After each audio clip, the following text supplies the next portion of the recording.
He's ready, though, whenever, but that's okay.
Okay, I see 7.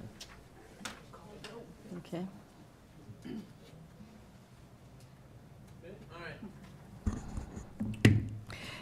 Good evening, everybody. I would like to welcome you to the March 2023 Planning and Zoning Commission meeting.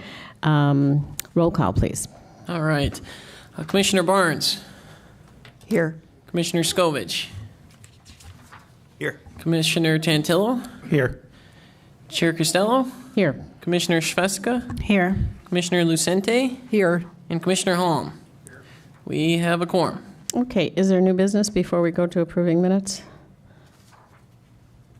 No, sorry. Okay. We should probably do Pledge Allegiance really quick. Oh, that's what's missing in here. Okay, if everybody please rise and join me in the Pledge of Allegiance. I pledge allegiance to the flag of the United States of America and to the republic for which it stands, one nation, under God, indivisible, with liberty and justice for all.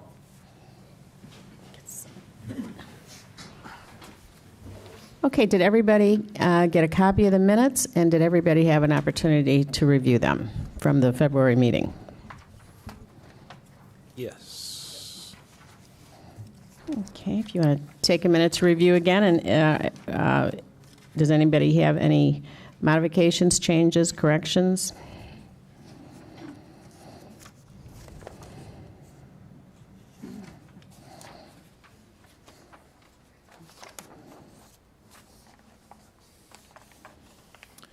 I didn't have any changes. Okay, hearing none, would somebody like to make a motion to approve the February minutes as written? I'll make that motion. In a second? Second. All in favor signify by saying aye. Aye. Opposed? Okay, that motion passes unanimously.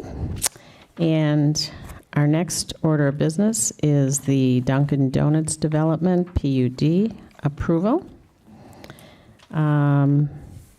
Okay, do we have a representative here? And can I do Oh, a yeah, brief please. intro? So over the last couple months, Village Engineering Consultants, Strand Engineers, our lead representative of them is here tonight, Tony Spinelli, to help us along and answer any questions that the commission may have. And over the last couple months, Strand has been reviewing the submission from the developer related to the Dunkin' Donuts development. And you have before you Strand's memo regarding the submittal, as well as the submittal materials themselves. I know it's a lot. The goal tonight really is to provide some feedback to the developer on what we'd want to see before approval, hopefully maybe at the next meeting if we feel we're ready, and to just go over any and all issues that the commission feels is important and go from there. Okay. And tonight, Luigi and Steve are here with us to present and answer any questions and take some feedback. Okay. Are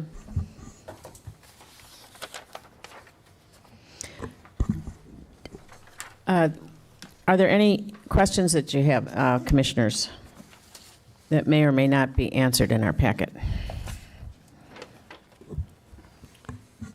And maybe perhaps before we go to the questions, is it all right if we address a few of the items, like the traffic flow? Yeah, please. Because this was something that, when this was before this commission last, I know that was one area of focus, was the flow on the property, things of that nature. So Steve or Luigi, if you could come up, and David, could you pull up the first slide on the TVs?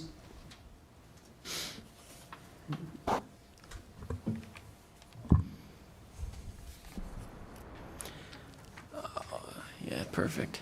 Okay. Good evening. My name is Steve Corcoran with Erickson Engineering out of Grace Lake, Illinois, and we prepared the traffic study and some of the responses to Strand's memos regarding traffic flow, traffic impact, etc.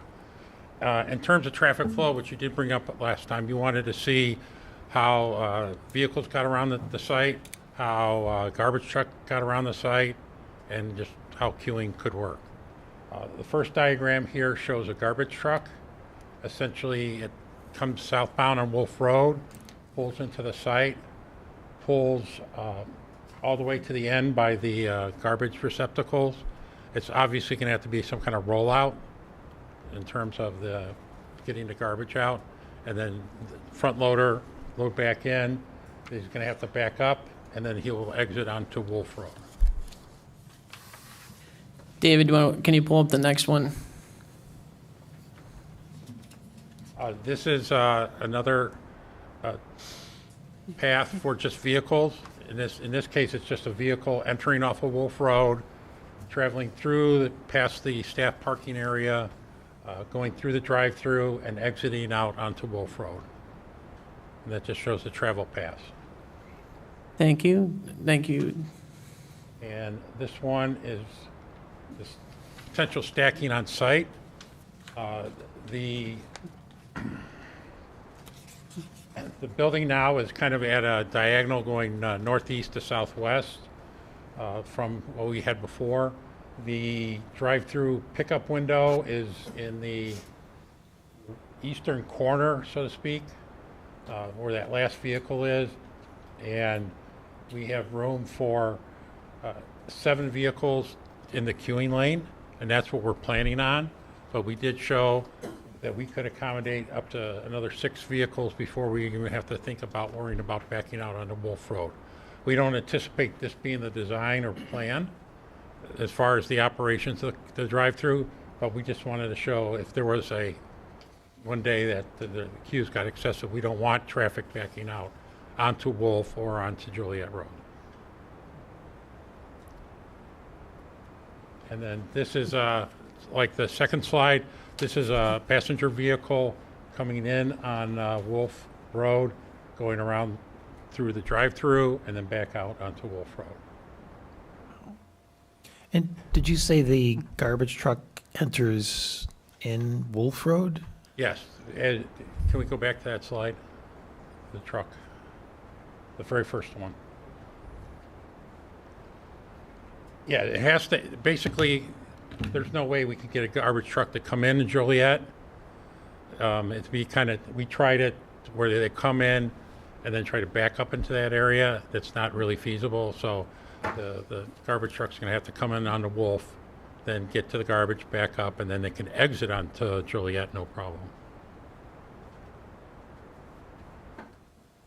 All right.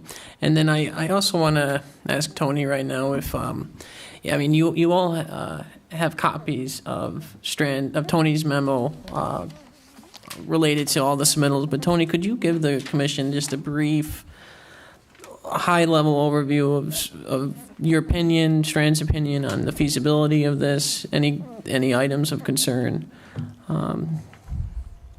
So at this point, my review memo at random for the final engineering review, there were no major hurdles that I can see.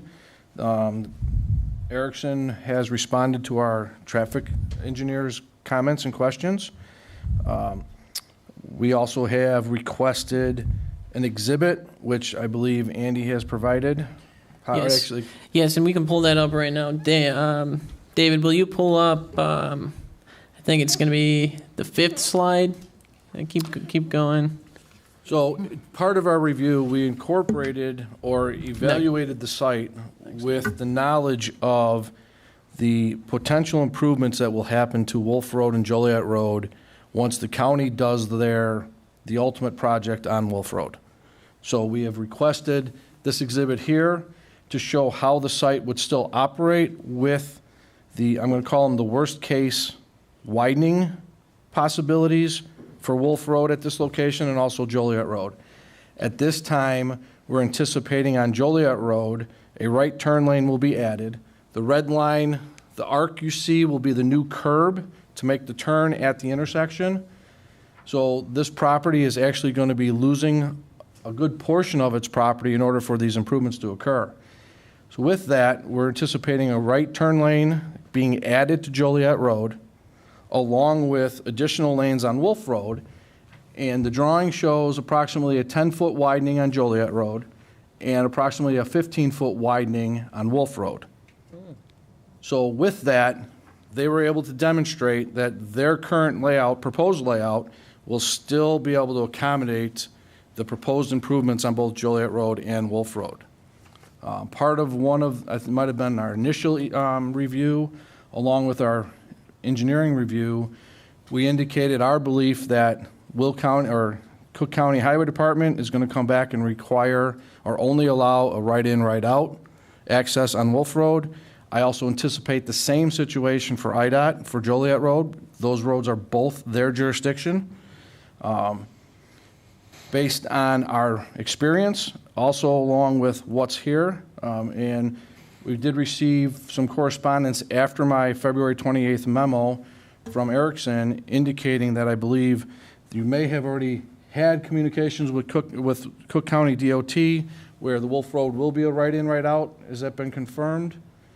Have they commented on that yet? We've made permit submittals to both IDOT and Cook County. Okay. We have not heard anything from Okay. IDOT. Unfortunately, that's Right. typical. Yep. But,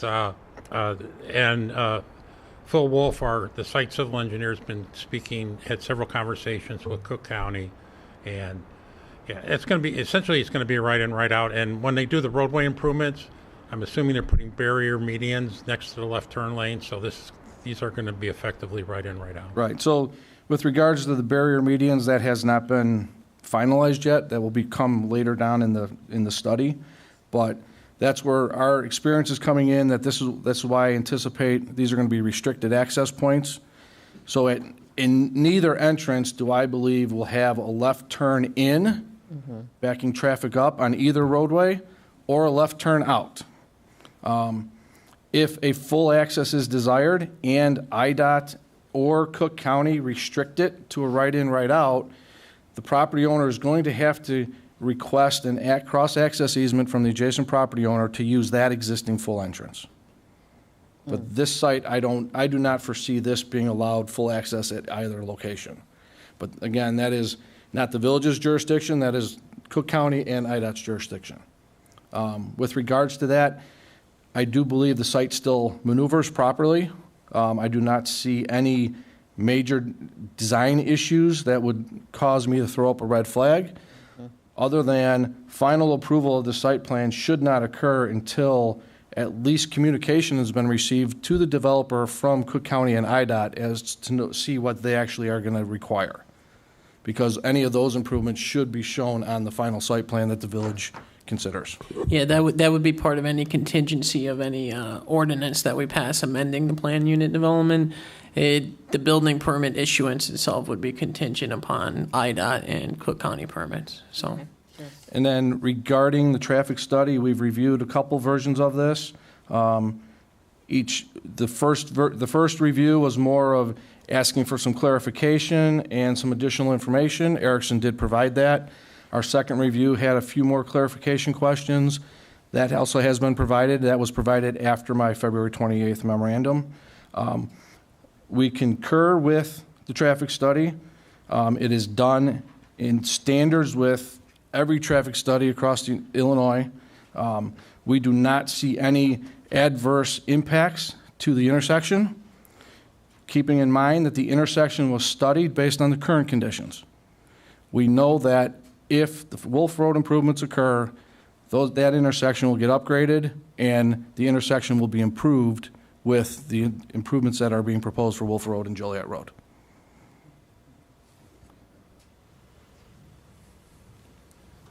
Did you see any plans for crosswalks at the corner of this property leading over to the other side of Joliet Road or Wolf Road? Did that come through at all? So there are pedestrian accommodations within the Phase 1 study for Wolf Road.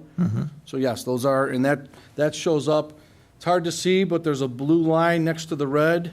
There's a 10-foot path shown on this drawing, which is currently what's being included in the Phase 1 study for Wolf Road. The bike path goes up to here, and then they would have crosswalks. Okay. Gotcha. And crosswalk configuration has not been finalized, but part of that Phase 1 study, which is public information, shows the crosswalk going across Wolf Road parallel to Joliet and then crossing Joliet Road on the east side of Wolf. Okay. There it is. Yeah. And again, that's all still in development, but right now that is something that is being shown within in Cook County's study for Wolf Road. So another big thing that I think that the commission should discuss tonight and provide feedback on is the aesthetics and the site plan itself. And I know I've communicated with Luigi and Steve that some things might have to get changed, things like that. But before we go into aesthetics, does anyone else have any questions related to traffic flow, feasibility for either Tony, Steve, or Steve? If not, we can get moving. But no, ask away. Would SBC be the garbage hauler? It would be up to Okay. the business. Do we take it upon ourselves, or is it just outsourced to the owner to figure out the logistics of whether a truck could actually maneuver, or are the standards of the widths of the area You wanna take? sufficient? So the auto turn exhibits that Erickson has shown are standard design templates, and it's a computer program that runs these models for these vehicles. So that is really the best, I'm going to say best guess at this point, whether or not it can maneuver. I have seen personally these auto turn exhibits be run, and then when you're on site, the vehicles actually move better than what the computer is telling you it will. So based on what they've provided, I'm confident that size garbage truck can make those turning movements. Okay. And just to supplement that, the business owner will obviously reach out to the waste hauler of his choice, and then they'll come out and look at the site, and if they need to adjust the type of truck that comes in there, they will do that just as part of their doing business. Because obviously they don't want their truck in stuck. Yeah. They take a real, if it happens to be too big. And maybe the follow-up question then is with fire. I mean, do we take it upon ourselves to engage them in this design for traffic flow and accessibility? So this being a smaller site, I would anticipate fire comes in the Wolf Road entrance and stops. and blocks traffic. And comes in Joliet Road, will block traffic. You know, if this was a larger site like the adjacent property, then yes, we would require them to show the same auto turn exhibits for a fire truck that shows how it can maneuver through the site. Okay. But most fire trucks will also, when you talk to the fire department, they will allow up to what they call about 100-foot backup distance. So that's why I envision they would just come right into the site and just stop and block traffic completely. Okay, all right. And then the parking spots, I guess they've exceeded what we would require in terms of number of spaces. I think we have 5 established, and that was sufficient, according to the report. So they do need the one ADA accessible, and based on their employee count and their projected, I guess, the projected customer usage, they do meet what they need for employees and the 2 additional stalls for customers. Okay. Again, to supplement, we don't anticipate any customer parking because this is going to be a drive-through only. I suppose a customer gets the wrong order, he or she may then pull in a spot to get it rectified, but on a day-to-day basis, this is going to be employee parking. And you're allowing for walk-ups, though, correct? Yes. So I guess I Okay. stand corrected.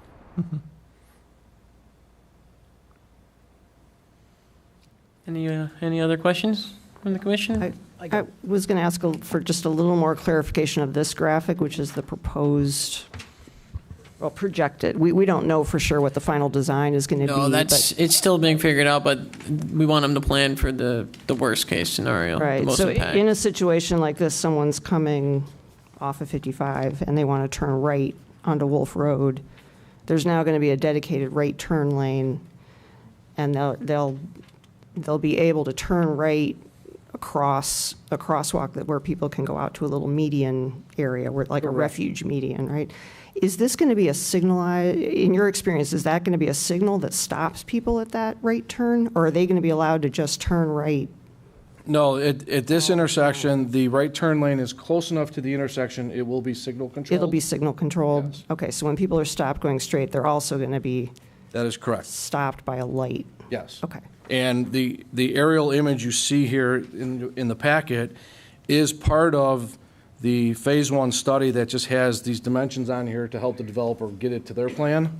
So it is showing the right turn lane on Joliet Road with a stop bar in the crosswalk that will be signal controlled. And then it also shows the new curb location on Wolf Road, even though it's not dimensioned. Okay.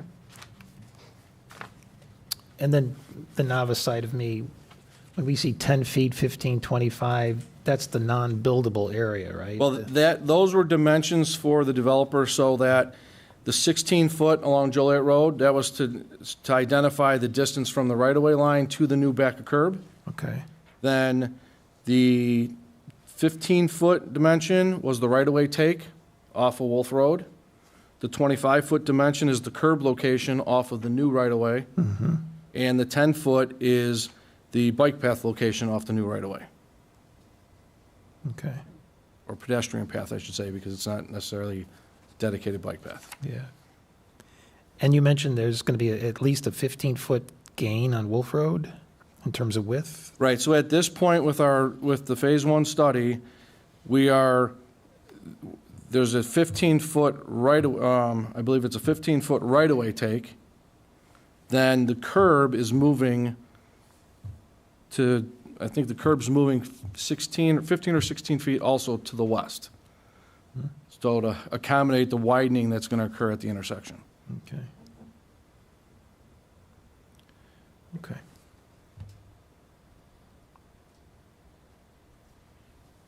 And in terms of accessibility of someone, like a pedestrian or someone in a wheelchair situation, this is all accounted for here? Correct. Yeah. Yeah, the improvements that would be proposed and conducted by Cook County will meet ADA accessibility requirements. Okay. I'll hold my cosmetic questions. This trigger a review by MWRD? Pardon me? Will this trigger a review by MWRD? So the site is under the threshold for requiring stormwater management. However, they are making a sewer connection, so they need a permit from MWRD to make that sewer connection. Just sanitary? Correct. What are they doing with their storm? Are they dumping into Wolf or Joliet? At this point, their site plan is tying into the Joliet Road storm sewer, which is also IDOT jurisdiction, so that will be part of their, so their permit with IDOT will be for the storm sewer connection along with their access. And Tony, will you remind me, is it any property under 15,000 square feet that is not, does not have to provide stormwater management through MWRD's permit process? I don't recall the exact square Okay. footage offhand, but there are different thresholds Yeah. for residential and commercial. Gotcha. Okay. But this site is under those thresholds. Yes, yes. Okay, does anyone else have any traffic or technical questions before we move to aesthetics? Andy? This has not gone out formally to the public by way of notice, right? We had the public notice, or the public hearing portion of this, I think was last month. So that was sent out already, yeah. So we've checked that box. Yes, yes. But normally, whenever you do a plan unit development, you do have to do a public notice, which we did. We checked that box at not last month. The last time they were here is when we checked that box. So we will not have another public notice for the actual vote when No, that time no. comes? One more point of clarification, that right turn only on both Joliet and Wolf, the median that they would be forced to build would provide no options to turn left. Is that true? So if either entity requires what they call the pork chop, then yes, that would. Pork chop, yeah. Yep. Then yes, that would be included as part of their access. Depending on the sites, I have seen both Cook County and IDOT vary depending on the development as to whether or not they require it. So if Wolf Road does have raised barrier median, then you would not need the island in the driveway to force traffic right turn in, right turn out. Okay.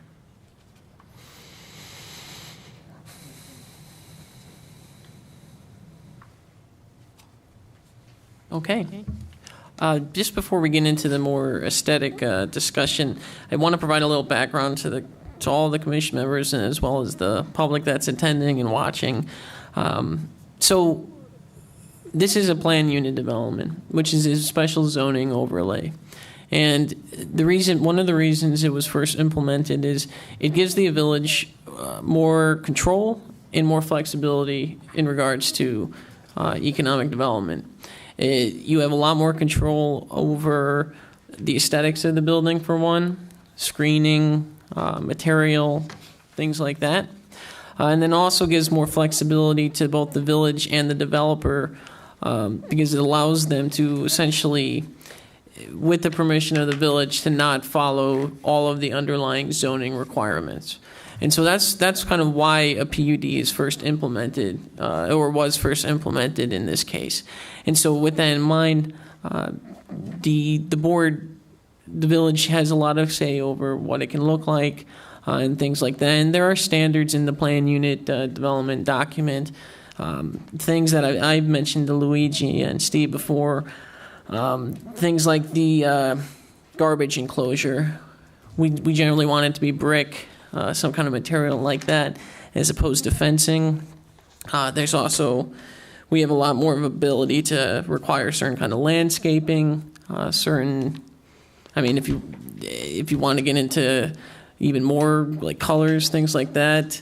I don't know if I'd always recommend trying to control that, but we do have more flexibility. So I just wanted to provide that background to everyone as we embark upon this discussion. David, can you bring up the pictures of Dunkin' Donuts? Yeah, perfect. Thank you. And so with that, I think we should just open the floor to the commissioners. And I know Diane, I know you had emailed me some good points, and we'll take a crack at it. Where in the photos are the site rendering for the garbage area? Did I see that? Or did I don't think they had a virtual rendering of the garbage, Okay. but on the site plan, it's listed as composite fence Right. screen or green enclosure. Composite fence screen enclosure. Yeah. So we don't have an actual rendering of that yet. No. But according to what you just said, we'd have a greater flexibility and influence. You have the ability to say, Okay. which I would recommend on that one, that we do that. But with that being said, do any commissioners have any aesthetic concerns, questions, things of that nature? So Andy, just out of curiosity, when the developers first approached the village, were they given a copy of the PUD? Yes. Okay, so they knew ahead of time that we did have some parameters that we were expecting them to comply with? Yes. Okay. And I had, at our last, I emailed this to Diane earlier, but I'm trying to limit or keep a lower number on the amount of submittals that they resubmit. So I wanted to get all the traffic stuff and the engineering stuff done, then give them the aesthetic feedback, and then get a resubmittal with all of it in there. Okay. So, and that's the purpose of tonight, is to give that kind of feedback. So. Okay. Thank you. So we wouldn't want a composite fence. We could at least provide that input for them, right? Yes. Oh, yeah. Okay. And then these, I see 4 circles out there on Joliet Road and 1 on Wolf. These are planter bricks? Yeah, I think those are existing. Those are existing. Okay. And do we have any influence on keeping those or removing them? Well, you could move them, but they're currently in a location that will be torn up for road widening. Good. And if the full right-of-way take that's being shown Yeah. comes to fruition, they will have 0 area in that, call it triangle, next to their driveway to put any planters back. Okay. Yeah, because I was concerned about sight lines and all that. Yeah, so all 4 of those, all 3 on Joliet Road and the one that you see on Wolf Road Yeah. will Go away. go away with improvements. There you go. Does that mean that they would also then lose any space to place landscaping in that area? Would there still have any green space there? So there is no right-of-way take on the Joliet Road side, but they are showing their curb almost all the way to the right-of-way. Okay. So essentially, they have a zero lot line for the curb. So there is no, unless it goes in the county right-of-way or the state right-of-way, there's no room for landscaping in those locations. Okay, thank you. You're welcome. So day in the life of a pedestrian on Joliet Road, how do they get to the crosswalk? Are they going to be right next to the road? I mean, like road, curb, and sidewalk? So at this point, there are no pedestrian accommodations on Joliet Road on the south side. Okay, then I saw that right. Yes. Okay.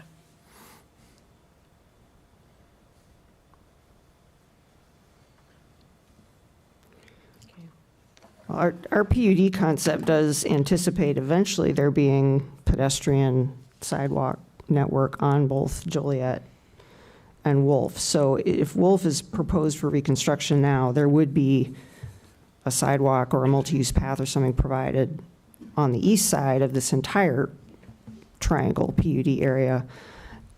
You mentioned that the state is looking at is there a timing for Joliet Road reconstruction, or is that's not something that's in the offing right now? Not is in it? the very early stages. Now, and maybe you could speak more to this too.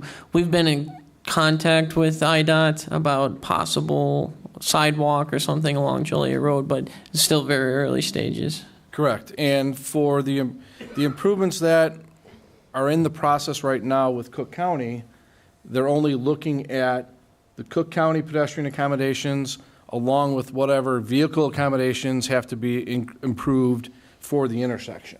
Right. So if there will be right-of-way room between the proposed curb and gutter and the right-of-way, which is private property, at the start of private property, if the state or the village wanted to extend a sidewalk from Wolf Road further west towards Vine Street, there is sufficient right-of-way for that. But at this point, that is not part of the improvements that Cook County is proposing. Right, okay.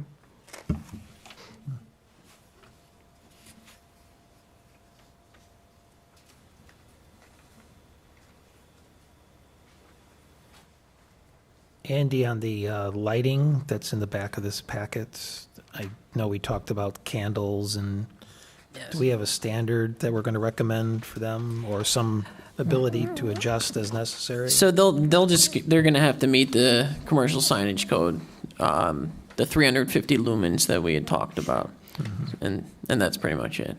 Yeah. So. And do we have any input on the number of lamps that they're going to have outside, or up to them? We could. I think from what I've seen, and Tony, maybe you could comment to this, I'm pretty confident that the lighting scheme that they have right now should be sufficient. But Yeah, typically the lighting placement, no one wants to spend more money than they have to. You're not going to put a dimmer light to then add quantity of lights. So oftentimes, which was what's also stated in my memorandum, you try to hit a 0.5 foot candle at the property line. Yeah. That usually provides enough light for the site. That also helps the lighting engineer place the street lights or the parking lot lights strategically to minimize cost and get the maximum coverage without also being too bright. I can think of a couple shopping centers in Woodridge that are extremely bright when you're driving down and it's blinding. So that all comes into play with that number of the half-foot candle at the property line. Yeah. So there's a delicate balance between lighting the area for pedestrian safety and then not making it so bright that it's... Exactly. Yeah. And there's also things they can, with the LED lights, they're very customizable, but there's also things they can do with the light fixtures to make sure that the light's getting directed in the correct location as opposed to just spilling out everywhere and having, Yeah. Okay. And Andy, curiosity, who pays for the electric on these lights? they would. They would. And if it's a street light, We do. okay. Yeah. So more lights for them.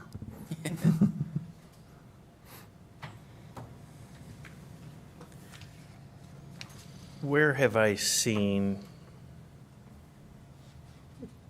a freezer on the outside of a building that's painted? I'm sure it happens, but I'm just struggling with visualizing what it would look like by comparison to the building materials on the building. Is this common?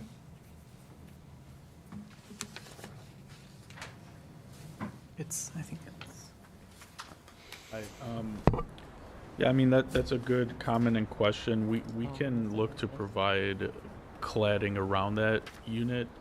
I think, this is a highly visible property just with the two major roads on each side of it. So we're happy to make that change where, I'm not saying you need to make a change. Paint could be perfectly fine, but. So this is more common in the back of restaurants. And I think that's kind of where you're driving at, that this is maybe more visible, right? So. Yeah. Now, Luigi, would you be open to screening that or providing some kind of cover around that? Do you think that's possible? It is possible. There's some wood tones on the building, so if we went the screen route, I mean, we can make an image of what it would look like, but maybe that composite material again, that's more of like a wood tone to it. And then if we did that, I would maybe propose that around the refuse enclosure as well, if that's acceptable. Yeah, I think the next step would be whether it's the freezer, the refuse enclosure, things like that, is to get for the next meeting, get some renderings of what it would look like so we can see, and if you can get those to me, the sooner you get them to me, I'll get them to the commission. But yeah, okay, that's good question. So I note that the material that's cladding most of the building is designated as hardy panels. I think when we were looking through the PUD, we were hoping for something more masonry related.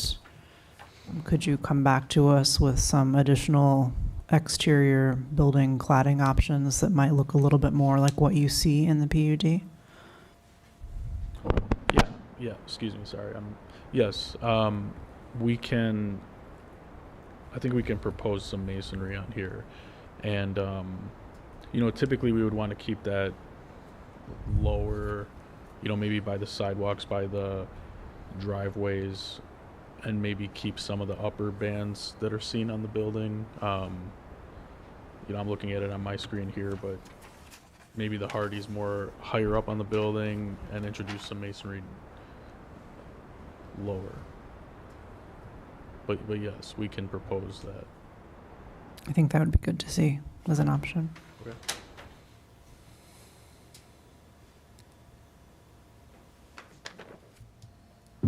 Is your client opposed to being a tenant, or do they have to own their real estate? Do you know? They do both. I think they prefer to own when they can. There are some instances where this same client is a tenant. Andy, is the petitioner aware of what we're hearing after this presentation? The proposed retail and car wash? I'm not sure. I don't think I've mentioned it. It's, no, further down the street, yeah. Sure feels like you guys should learn about what the second petitioner is presenting to the village, because they have 2,500 square foot of retail. I don't know if they've filled it already, but it's an interesting location, and I don't know that you'd have as unique physical challenges as you have on this site. Certainly not something, I'm certainly not going to kick you out of here for being as creative as you guys have. I commend Erickson and Keystone for taking this postage stamp of a site and shoehorning this use in there. And I struggle, I'm asking myself, if not this use, then what? You guys did a fantastic job of shoehorning it in there, but I'm not convinced while I'm not convinced it's the right use for this corner, I don't know what is the right use for this corner if not this. So and with the improvements on the right-of-way, Joliet and Wolf, not only I'm thinking about it being challenging to the traffic, but you guys got to think about the business. During construction, you mean? Construction, but I'm thinking after the doors open, and well, man, you got to stay away from that Dunkin' Donuts. I got rear-ended there 3 times. I hate for you to make this investment and for it not to be successful. So, that's me rambling. Well, I would just add, this corner was anticipated, it's actually labeled on the concept as a drive-through cafe. It's described in the text as being, there could be a drive-through component in association with a cafe or a coffee shop of some sort. But the really key aspect of this is that it's, over time, the idea is for this entire area to be integrated, to kind of flow together, to function well as a unit rather than be developed as sort of individual pieces that don't relate to one another. And that's, I think, what troubles me the most about this, is that not only is it completely isolated, but it faces away. It doesn't provide any way to, for pedestrians to flow, walk to it, walk from it. There's just no relationship between this and what could eventually be, an upgraded shopping center behind it, and have it all kind of, the landscaping and the parking all kind of work together. And I totally agree. that would be ideal, but I think anything short of one developer buying the entire triangle, I don't see how it's going to be developed all in tandem.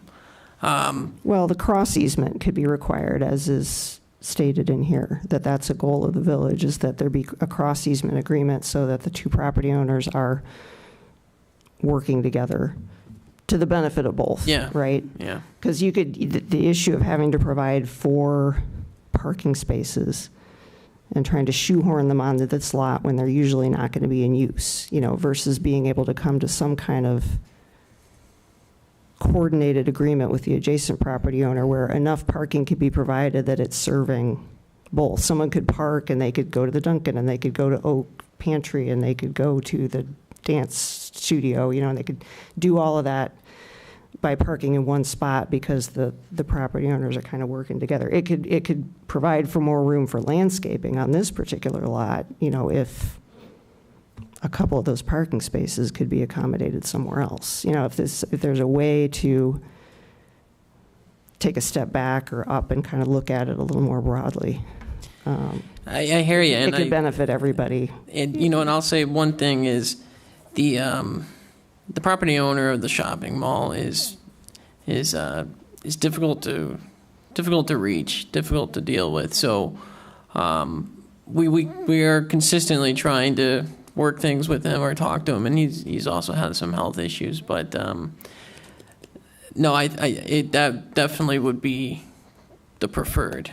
I don't know if it's possible, but we're going to keep working at it. So. And I think our site plan was also laid out with that in mind. There's a clear, two-way driveway potential connection. It's just a matter of getting those agreements in place. We wouldn't want that to hold up our project, but we laid this out with that in mind. So.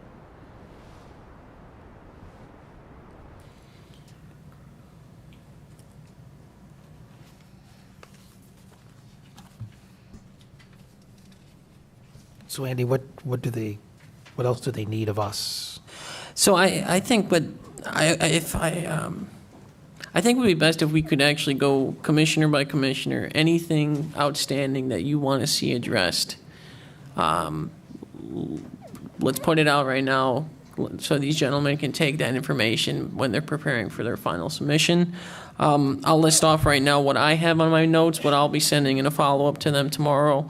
Number 1 is the masonry aesthetics, options for that. Number 2, again, aesthetics screening for the garbage enclosure and the freezer. Those are the 2 ones that stand out to me. Maybe some more visualization of what landscaping they can do on the Joliet Road side. So other than those 3 things that I mentioned right there, is there anything outstanding in any of your minds that you want them to address? Form of treatment on the exterior cooler. Exterior, yes, exterior. You already mentioned landscaping, I think, did you? Okay. Yeah. I know there are some things that aren't shown in the 3D renderings here, but are we interpreting that there are some building-mounted light fixtures, but there aren't any other? Are there any freestanding pole-mounted fixtures? I don't see any on the plan. Do you want to address and I don't that, see Luigi? any in the renderings. I gotta find it. But I also noticed, for instance, on the east side elevation, where if you were coming north from Wolf, you would see it off to the left. There's some kind of super graphic scale signage mounted to the side of the building. It's called Externally Illuminated Graphic Art by sign vendor. I guess maybe Andy, if you want to look more closely at what they're proposing versus what's in our sign code in terms of limiting the square footage of signage that's allowed on, in total or on any particular elevation. But it looks to me like that's some sort of 4-foot tall illuminated arrows mounted on the side of the building, unless I'm interpreting it differently. No, I think that's what it is. Yeah, which is a little illuminated, concerning.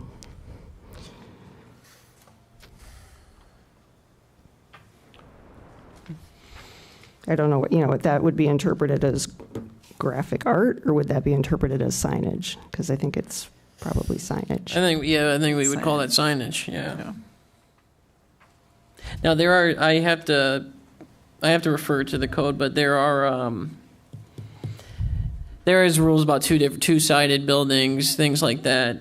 And then, of course, if we want to be more flexible, we can with the PUD. But that's a good one. I think I might, Luigi, I think I'm going to send, I'll coalesce our thoughts and stuff, but in my follow-up email to you tomorrow, I'll throw something in there about the arrow pointing signage. And then would you be able to answer to the question of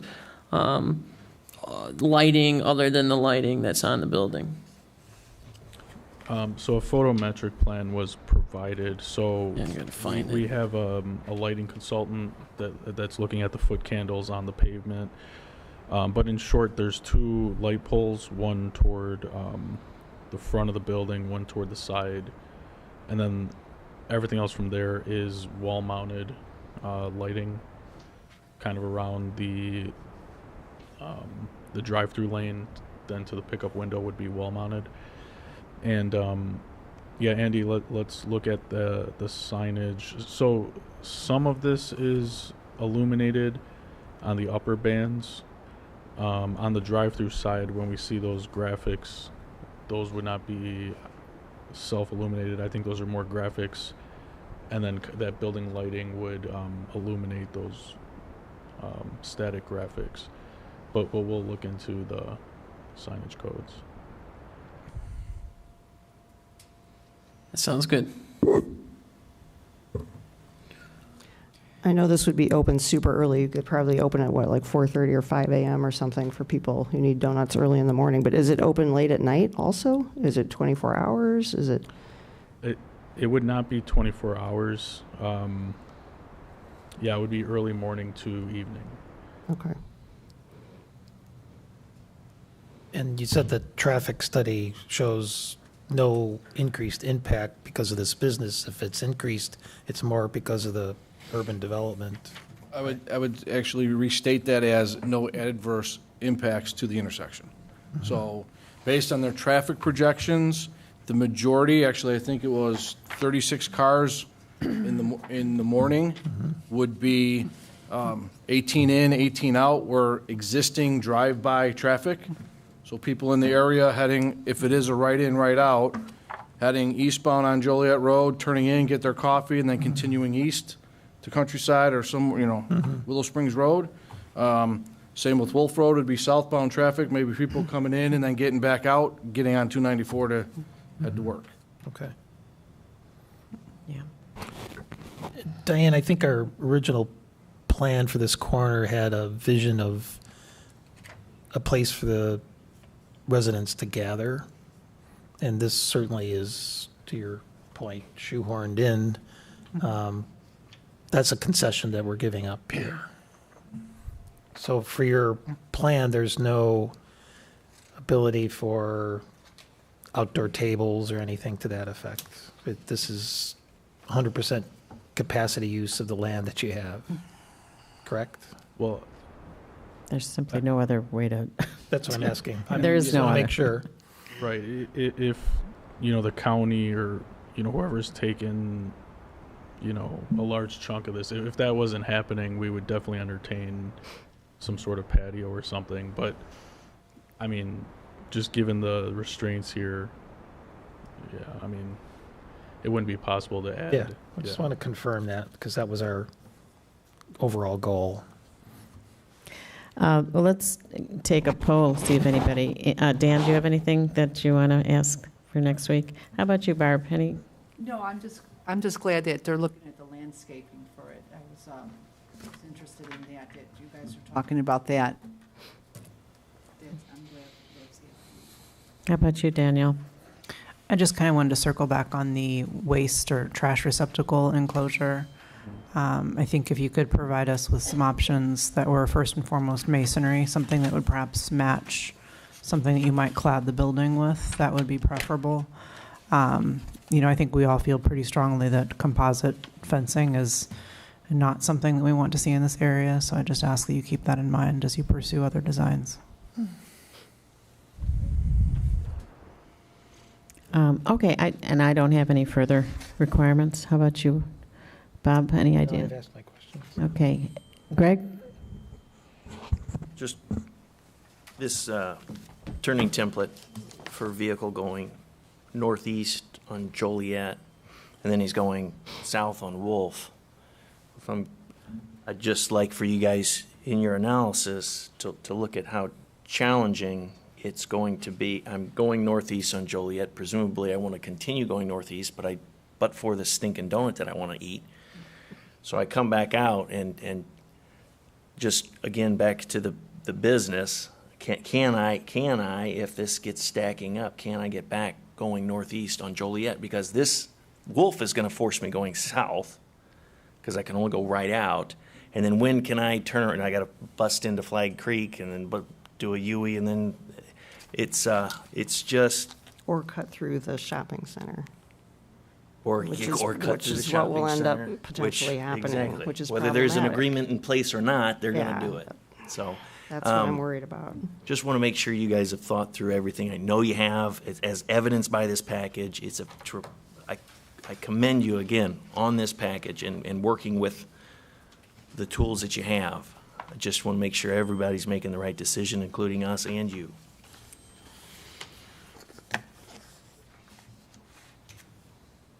Do you have a comment on that, Tony? Looking at the site layout, I would anticipate a passenger vehicle can make the movement the commissioner was asking for, but it would be good for Erickson to provide the extra exhibit to show that movement. Since they did provide the Wolf Road passenger vehicle, I would agree, show the Joliet Road passenger vehicle full cycle. I'm not concerned about the maneuverability. I'm concerned about traffic backing up in the queue. Right, and they can. And preventing the turning movement Sure. in and of itself. So Steve, on that exhibit, if you can show the vehicle stacking, the extra stacking, and then still show the turning movement through there? Sure. Okay. I roughly drew in cars based on the size that you had on the plan, and I counted like there's 12 potentially cars stacked before it infringes upon Joliet Road. Right. So there's And- extra room, but you're right. If it gets as popular as it might be, Sure. we'll have some issues. And one thing with the site plan review we looked at is the access lanes. So it is a minimum 24 foot, which is what the ordinance allows. So it's a 12-foot lane for one vehicle and 12 for the other. So there should be sufficient, but I'd like to see the auto turn exhibit. And how about you, Diane? I guess I would just go back to pointing out, I appreciate your comment that when you were laying the parking out, you were thinking about the possibility that maybe if you were allowed to have an exit out into the adjacent parking lot, it would be set up that way to be able to support that. The other thing I'm concerned about is the pedestrian connections, just the high likelihood that somebody who's dropped their kid off at dance class or something is going to want to walk over here. And they're going to be trying to climb through the drive-through lane and get around to the far corner of the building so that they can walk up, because it looks like there's a walk-up window of some sort, unless I'm misunderstanding, on the street-facing side of the building. So I guess if you could take a little step back and kind of maybe show on a diagram how pedestrians are accommodated here, and how you would connect back to the parking lot that's next door. If you could, if that opportunity was provided, how would this site plan be adjusted? I can see an opportunity down the road. I mean, if there was the ability to come to an agreement with the current or some subsequent owner of the property next door, and you could recapture some of that space that you're currently using for parking, you might be able to create a little outdoor sitting area. But right now, it's the fact that our code says you have to have 4 spaces plus an ADA space is kind of taking up every possible square inch. So maybe that's not a permanent restriction, if things can be worked out with the adjacent owner to accommodate the employee parking next door or something like that, to give a little bit of breathing room here so there can be a little bit more pedestrian accommodation and maybe, a couple chairs out, sitting out, and, an awning so that it just looks a little more inviting. That's something that could probably be accommodated within this same arrangement but something to kind of be thinking about for the future, potentially. But I am concerned that people will try to walk over here from next door, and it's not going to be easy or safe for them to try to do that. Is there a fence indicated at your property line, or is it going to be sort of a drive-through lane with a curb, and then it's just going to be the parking lot next door? Yeah, there's no fence. There's no fence. So someone could walk across, but they're just going to be walking through the traffic lane to do that. And I think At those locations. I think there might be a future, as part of the improvements, there might be a future sidewalk along Wolf, but I don't know what the timeline is on that. Yeah. But for the time being, it'll be, any pedestrian movement is going to be people who are at the shopping center for some other reason and decide they want to try to walk over.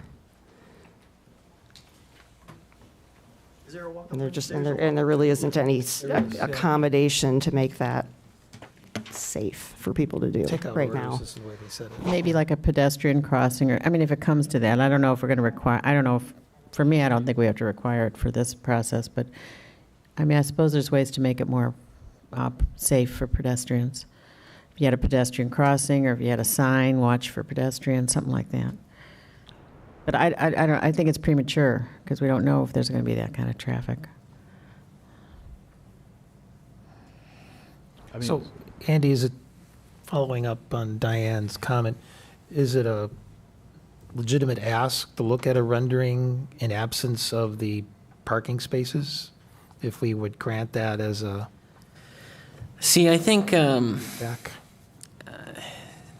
practically, if we want to wait to try to get the buy-in of the Indian Head Plaza owner, we will be waiting a long time. We'll be waiting a long time, and it may never happen. Something this is more so far. Economic Development Committee. We've been trying to arrange a setup to meet with him to speak about a variety of things for probably about a year now, and we haven't been able to meet with him. So I think as unfortunate it is, and kind of like Commissioner Scovich mentioned, it's not ideal. It's not maybe the dream use for this corner, but I think if you don't have this, I don't see anything else happening to this corner. And I think that practically speaking, I think my recommendation would be to stick with the current rendering. And then over time, try to loop things together and get the cross easements, because that'll take, unfortunately, just dealing with the stakeholders involved, that'll take a long time in this case.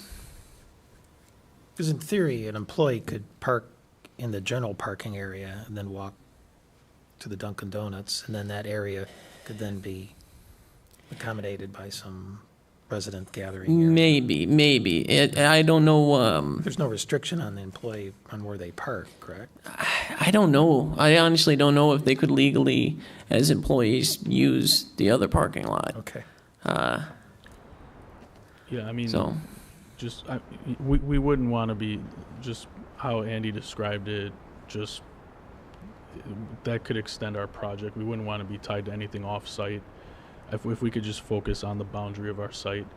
This building prototype allows for a walk-up window when it makes sense. If it doesn't make sense in this instance, we could just take it away. I mean, if there's not even a pedestrian walk-up window on this building, I think it solves just safety concerns and different things, right? So, yeah, and this is not my idea, but this Tony's idea. He just mentioned to me. Maybe one thing we could do is, if there's any space between the drive-through area and the lot line, if there's any room there, perhaps some kind of landscaping of bushes. If there's room, that could be a good natural boundary between your parcel and the other parcel. If there's room, I think that's something else to look at too. yeah. Low height stuff so that you're not losing visibility to the building, but you're also, if someone was to walk through the bushes to get to your walk-up window, they would be visible by vehicles. So no big arborvitae or anything, Sure. just short shrubs. And you'll look at it more and you'll tell us if you got enough space, but that's just an idea right now. It's something we'll ask you to look into, so.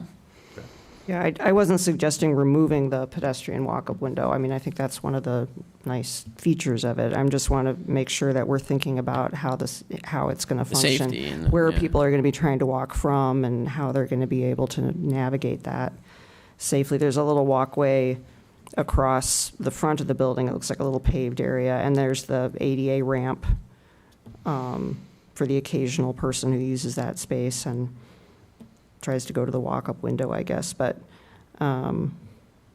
just to think a little bit about how to accommodate that movement, and the village could kind of maybe work with you as well, just to make sure there's adequate lighting, and maybe if there needs to be signage or something like that. Yeah, the goal would be over time for there to be more walk-up traffic coming here. It's just that the surrounding infrastructure is not supporting that, so there's probably not going to be very many right now.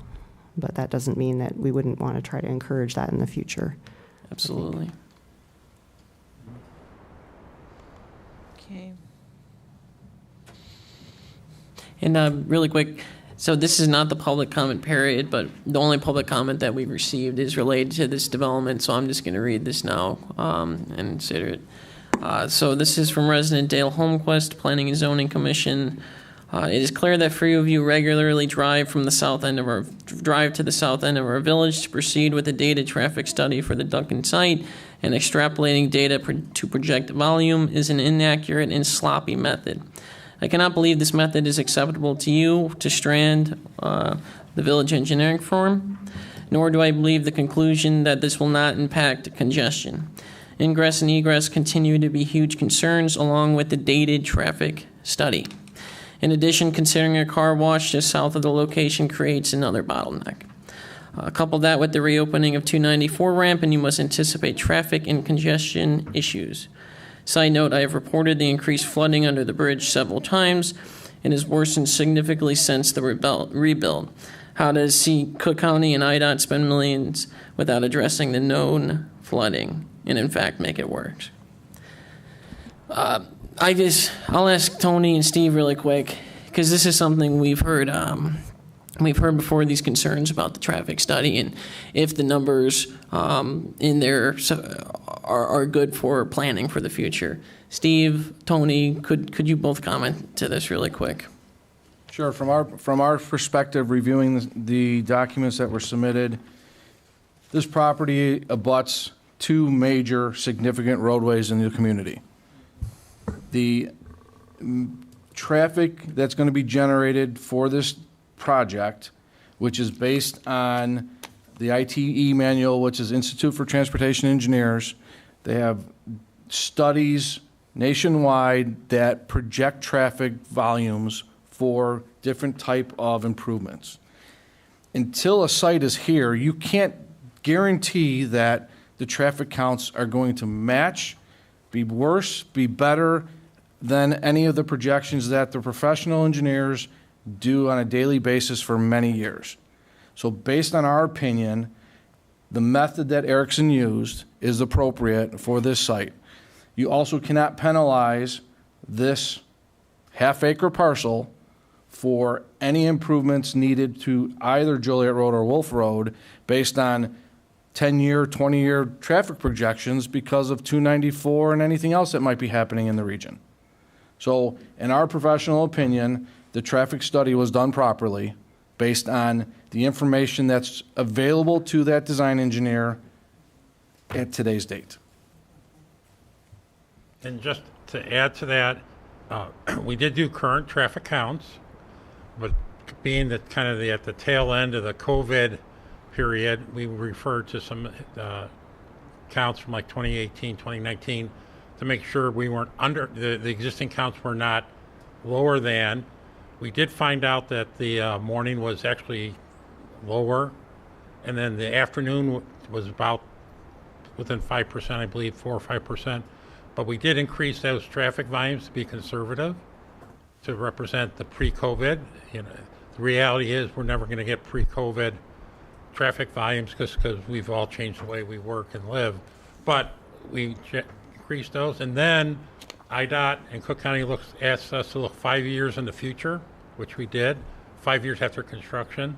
So assuming, so anyhow, and then we used the traffic projection techniques from the CMAP, the Chicago Metropolitan Area Planning Organization, where they do extensive analysis of the growth on all of the major roads within the Chicagoland region, and increase that to represent. We realized traffic's going to grow with or without this development, so we accounted for that as part of our study also.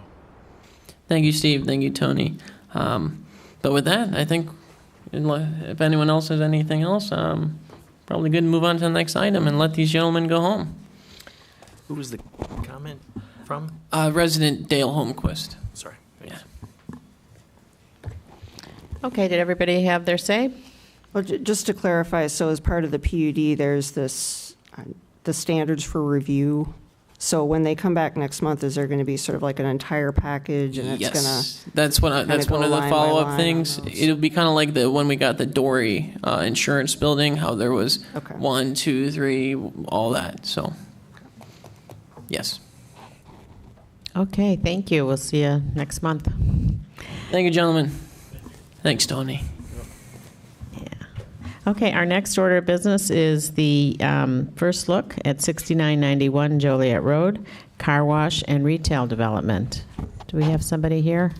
Yeah, with us tonight is Nico Harville, who is one of the project managers for this development, and he's here to show you their proposal and take some feedback and get the process going. So with that, I'll hand it over to Nico. David, can you? Yep, perfect. All right. Awesome. Good evening, everyone. My name is Nico Harvell. I'm a project manager at IMX. I'm presenting on behalf of Nick Dubach, who is our principal member. He's out of town on business and unfortunately can't be here. But before we get to some of the details on this, I'd just like to note that Nick Dubach's a resident in Indian Head Park. And I myself grew up probably just about a mile south from the corner. From where the site is, so I'm very familiar with the area. I remember when it was a white hen. My family ate at the Dome. So it's a project I'm very proud to be a part of, and I hope you guys like what we have to see. Great. So this first slide that we have here is just kind of a bird's eye view. It's a rendering that we had done of what we're envisioning. So what we're proposing is the building further away from the viewpoint is going to be a car wash. And then the building in the foreground is a standalone building that's going to potentially be divisible into 2 units for retail use. This building also has a drive-through component attached on the rear side. And then all the way at the rear of the image, we've got a billboard depicted there as well to advertise directly onto 294. And if I go forward just one slide here, I've got some more information about this. So the style of car wash that we're proposing is an express tunnel, which is a fully automated car wash. It's the style where you remain in your vehicle and you'll have a track pull you through an automated tunnel. And then as you exit, depicted behind the building is a self-service vacuum area. So anyone who would need to detail the inside of their car, they could go there or they could pull out. The proposed retail area that we have here, like I was mentioning, is divisible into 2 areas. The entrance for this drive-through would be the entrance closer to Joliet Road, and it would service the unit closer to Vine. So that entire area that runs along the border with the car wash would be for stacking. And then also depicted in this image here, it might be a little bit hard for you guys to see, but in the parking spaces closest to Joliet Road, we have depicted 4 electric vehicle charging stations. The style that we're interested in implementing here would be the 60 kilowatt fast charging units with dual connections. So these 4 units that we have depicted here would add capacity for 8 vehicles to be charging at the same time.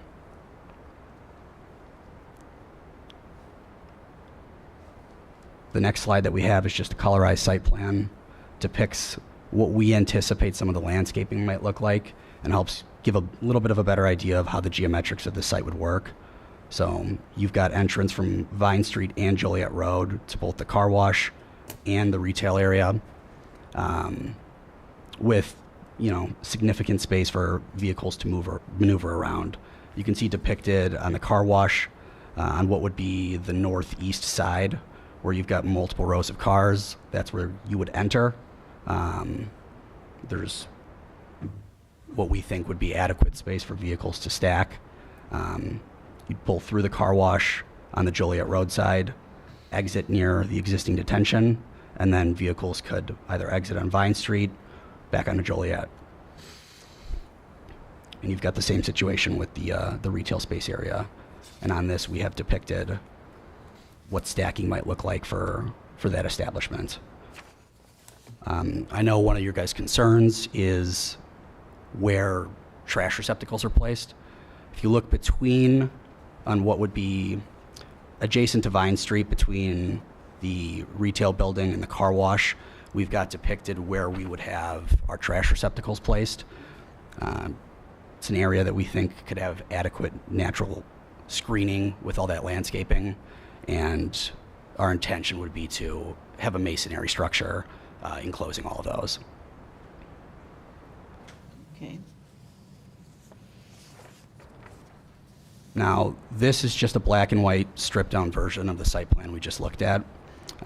When I was reviewing some of the earlier PUD submissions, especially the one that Dory provided not that long ago, I know one of the concerns, and I just heard it with the Dunkin' Donuts as well, was fire truck circulation and service to these. So we got in touch with Pleasant View Fire Department just to verify the largest size of their trucks. And I can't remember the name of the gentleman we spoke with there, but it's my understanding that their largest vehicles are 42 feet in length. What we have depicted here is a 46-foot vehicle, and while it's a little tight with this additional size, we get adequate circulation. So it's just something we figured we would provide right off the bat.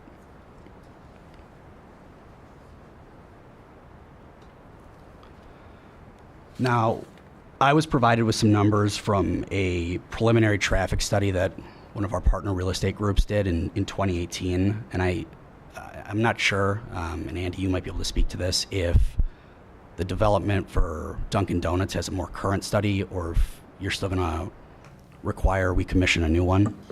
Yeah, we will require a new one, since for your lot it'll be more relevant as to the Joliet Road numbers. Okay. So we will require a new one. Okay.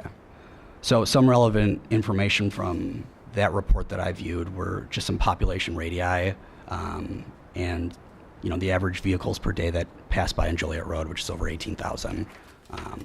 So these were numbers that made this an enticing development for us, just so you guys have an idea of where we were coming from. And then additionally, I've got a point there as well that in 2018, there were an additional 140,000 vehicles passing on 294 there, which is where the intention for a billboard comes.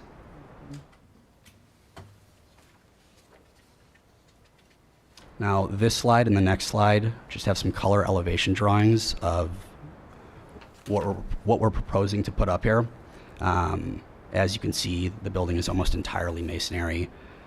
These peaks on either end, we envision a metal roof, and two-tone masonry construction with either a stone-like beige finish, and then complemented with kind of like an off-red, more natural brick tone. This is the same depiction for the retail center.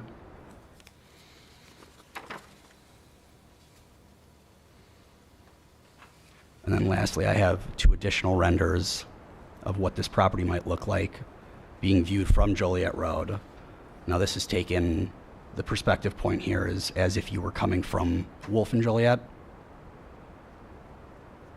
And then this next image is what this might look like if you were just getting off of I-55.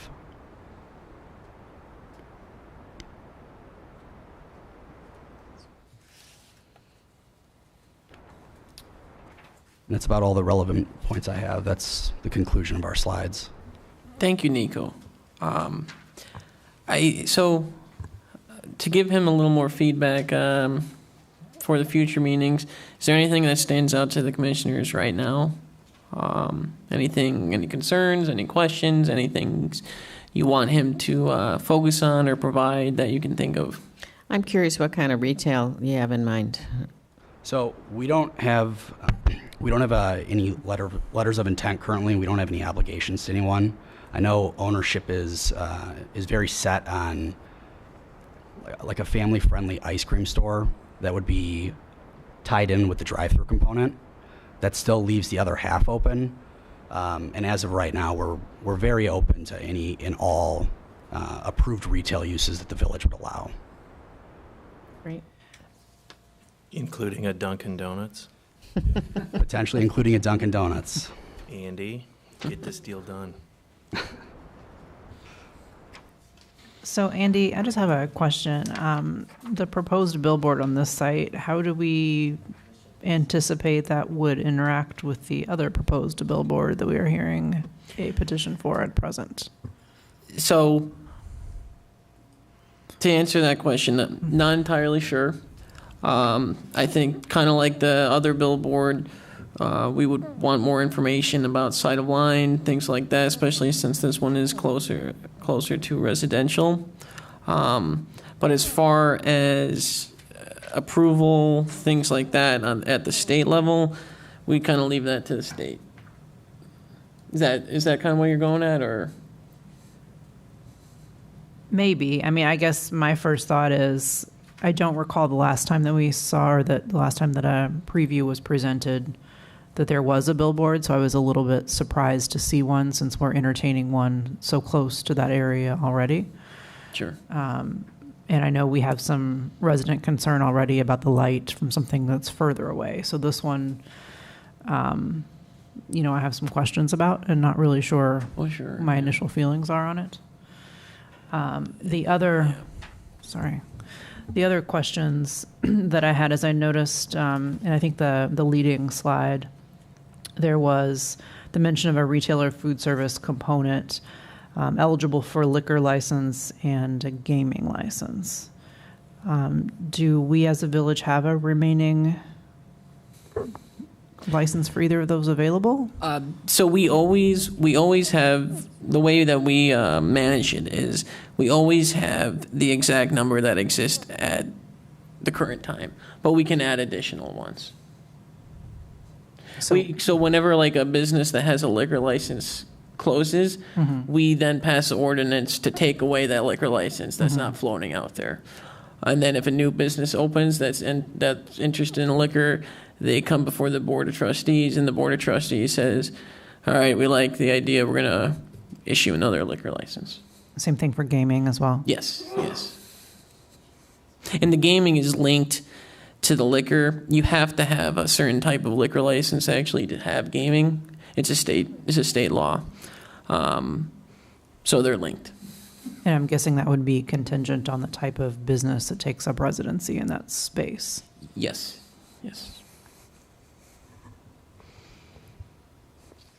Looks beautiful. Thank you.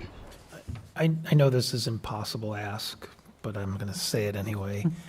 The consistency of this proposal and the Dunkin' Donuts, it would be nice if we had some consistency there. Yeah, I thought about that too, and I think when I'm in my follow-up email to Dunkin' Donuts, I'm going to ask if, because they talked about trying to incorporate some masonry, I'm going to recommend take a look at their masonry. Exactly. So. And the design overall, if there was just a hint of consistency that they could accommodate them to match what this is going to look like. Yeah. Oh, yeah. And that then would be depending great. on how the major portion of the shopping center evolves over time, this could be the model. Spokesmodel. Yeah, I think that's a great point, great idea, and Very good. I'll be letting Dunkin' Donuts know our thoughts. Yeah. Andy provided the PUD document to us when we first started discussing this, and I'm curious to hear the committee's opinions, but we tried to adhere as closely as to what was laid out as possible. And we're proud of what we have at this stage. Very nice. Yeah, well done. Good rendering. Visuals were good. So right now I have sight of line, more information on the billboard.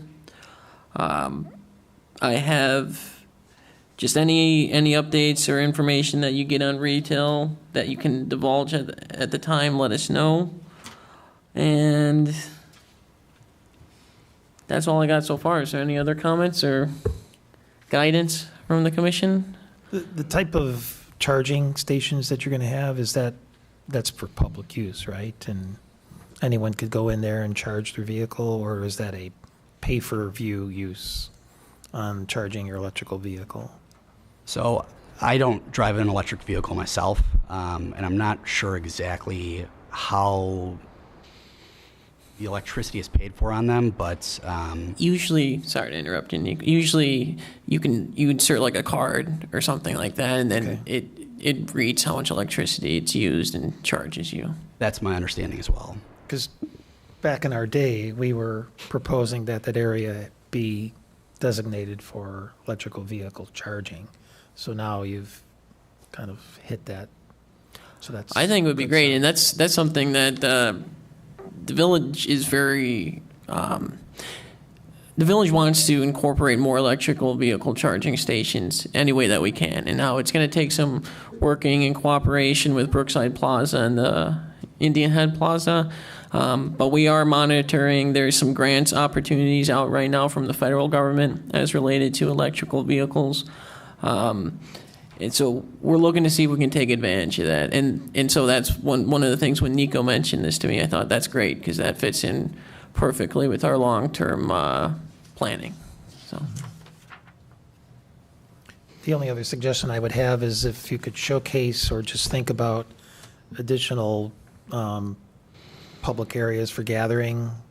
I know you have a patio designated there alongside one of the retail units, but that would kind of reinforce our overall goal to get a village gathering moment available to our residents. Yeah, So- absolutely. That's something that we can take a look at when we come back and try and address some of your comments that you guys have. Would be expanding area for public use. Okay. What's the dog wash walk? So, yeah, this is actually, and I kind of glanced over this here, but on our elevation drawings, I have a better depiction of this. Actually, we didn't include this here. I think it might have been in some of the supporting documents on one of the elevation drawings, but it's essentially exactly what it says, a pet wash. So as you come through your car wash, and if you're vacuuming out your cars and you're in this area, it's almost like a separate enclosed space attached to the main car wash that has everything you would need to wash a full-size dog or smaller. Oh, wow. So it's a nice addition for people who have large pets. Very nice. Would that accommodate a single customer, single dog at a time, or are there like multiple wash stations, I guess, in that structure? Right now, the way we have it designed, it would just be one animal at a time. Okay. So you would step into the booth, and I have some examples I can provide Andy to share with you guys. It's essentially just a large tub with a maneuverable faucet, and Okay. nicer and cleaner than at your home. Thank you. And did we share the previous car wash proposal to these folks? No, I didn't. We did speak about it though. But I can dig it up and show it to them. Now I don't know if they should model it off of that one because that one No. got rejected. But we did speak about it. There were some KPIs in there about throughput, and it goes to the traffic flow potential.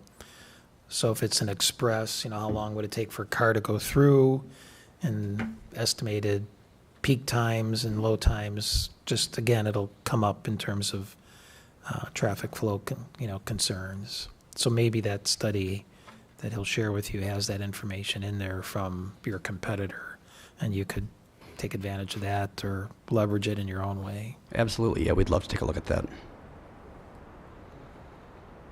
Have you spec'd the vacuum cleaners yet?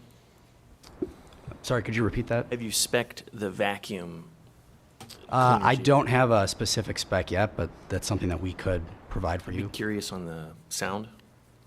So I can't speak to it because I wouldn't have expect one you yet. to, but when you find a vacuum, and I think before you present to us, when you find a vacuum that would work or comparable, I'd be curious to see what the sound decibels are. And So what I can say to these is the way these designs are typically set up is it's with a central vacuum system where your actual motor is not near the parking spaces. So it would be, mounted somewhere out of sight from the public.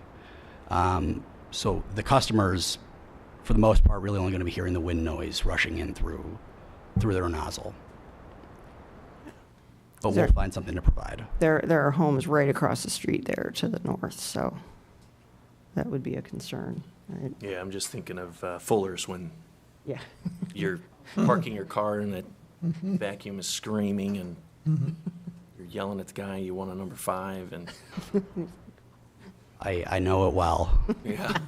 So One more follow-up, Andy, when you share that information, there's probably some confidential information in there you might have to Yeah, eliminate. I'll check everything through. Revenue before- numbers, yeah. projected revenue numbers, things to that effect, so just call that out. So has your company purchased the land yet, or this is contingent? Contingent. Very nice rendering. Yeah, well done. who's IMX and where are you guys? What else are you working on? So we're located in LaGrange. We typically develop in the Chicagoland area. We also have some projects recently completed in Sarasota and some other regional projects going on in the area. But we actually have a project in Indian Head Park right now. We're putting up a single-family home on Sequoia Lane. So I've had the pleasure of working with Lisa and Andy already, who are model employees, and I wish all the local villages worked that way, but I'll take them where I can get them. So we do a mix of residential, commercial, and we're local. It's small. I've got my partner Steve with me here. He's the other project manager at IMX. Nick Dubach's part of the team, and we have 2 additional employees with us. So small, family owned. Excellent great. presentation. Any other questions or comments? A couple of additional comments. I really appreciate the EV charging, and I like the kind of the design aesthetic. The renderings are really nice. I've got a couple questions about, I'm a transportation planner, so I have to ask the questions about transportation. Being able to show some accommodation for pedestrian movement. I don't think there's necessarily, no one's going to be wanting to walk west from here, but people who want to be able to circulate safely between the shopping center, Wolf's Head, and coming over to your site. And there would be some conversations with the village about this, I think, but making sure that there's safe pedestrian crossing across Vine, and there's then, clearly pedestrian delineated paths so that somebody could get to the retail, get to the dog wash with their dogs if they decide they're going to make the trek on foot to get to the dog Absolutely, yeah. wash. It's in our best interest as well, too, especially for the retail space there, to be able to have some type of cohesion with what's existing at the plaza already. Yeah. And then my other, I noticed I didn't see any kind of loading facilities for the retail building. I know you can kind of work out some of those details later, but I appreciate that there's a patio and kind of an outdoor dining area, but where loading is going to occur. You can probably coordinate that with the car wash just because they're not necessarily going to be unloading things at the same time as the car wash being open, but to have that be hidden from view, would be desirable. And I noticed you're showing 2 curb cuts on Joliet. Right now, there's one, the prior use, and I know it's been vacant for eons, but there was 1 curb cut on Joliet. So with IDOT, this is indicating 2 curb cuts, and one of them is actually closer to the bridge than that existing one. Is that going to be I don't know. an issue for them? I don't know. Just like with the other one, they'll have to get IDOT permits on that. Yeah. And we'll see more with the traffic study too, I think. Because I know, I mean, it would be really tricky to try to do this with one curb cut off of Joliet, but I can see a potential future where it's like you got to figure out a way to Yeah. make that work. Maybe have a thought about that, how that could happen. This is relying quite a bit as well on Vine Street, you know, for the ingress and egress. All the car wash ingress, it looks like, is going to come in, would have to come in off of Vine, right? And then once you were done, you could go either way. So you Am I could interpreting that correctly? You could enter. I know it's tough to see on this, but we do have a ingress arrow depicted at Joliet Road. So it could be entered from Joliet Road and from Vine Street. So yeah, if you're coming off of I-55, you could turn in, or if you're coming, you could go down Vine Street and come You could in. loop all the way around. Okay. Correct. Okay. And this looks like it would, obviously, it's going to be a right in, right out if it's that close to the bridge as you're coming out under. Yeah. But the other one, it looks like maybe you're thinking there's a possibility that it wouldn't be just a right in, right out for the retail. If it didn't have to be, if it could be done safely, then I think it's ideal on all aspects to not have it be a right in, right out. Yeah. So when we commission the full traffic study, which is going to be something that we have to do, it's something that we'll take a look at to get a better understanding of, and hopefully be able to present with some more information to you guys the next time we're back. And then my final question is probably more generally for Andy. This is relying on the use of Vine Street for ingress and egress for this business, which is currently just a dead-end street, right? It extends a little bit further to the south. There isn't even really a turnaround at the end of that street. It just kind of stops at the fence, right? Yes, and I'll give you a little more info on that too. So, and I think this is something that's in the original plan unit development document, the idea of trying to connect Vine Street to Wolf Road. Now, unfortunately, we looked at it, and with the 294 exit to Wolf Road, the tollway, there's a certain amount of space you have to have between the tollway exit and an intersection. So the only way it would be feasible to do that connection would be to acquire a lot of the property that's like the right near the studio suites, if you know where that is. So the only way it would be feasible would be if we acquired that property and then built the road, which would be very costly. And I don't know if I don't think it's worth the money, because we'd have to buy land, we'd decrease the amount of available developable space, and it would be costly. So unfortunately, that's something we've looked at, but I don't think it's going to pan out. I don't think it makes sense. Right now, Vine is just basically kind of a rural cross-section. I mean, there's no curbs, there's no sidewalks, there's no, I'm not sure what the drainage situation is there. I notice you're assuming on-site detention to meet your own needs for your site, but I don't know whether there's larger issues, just something to kind of maybe talk with the village engineers about as well. This would, because you're modifying entry points off of Vine. Yeah, and they're big enough to be able to actually upgrade that edge of Vine. Yeah, and as we were talking about with the Dunkin' Donuts, Dunkin' Donuts is a small enough lot that they don't have to comply by all the MWRD standards.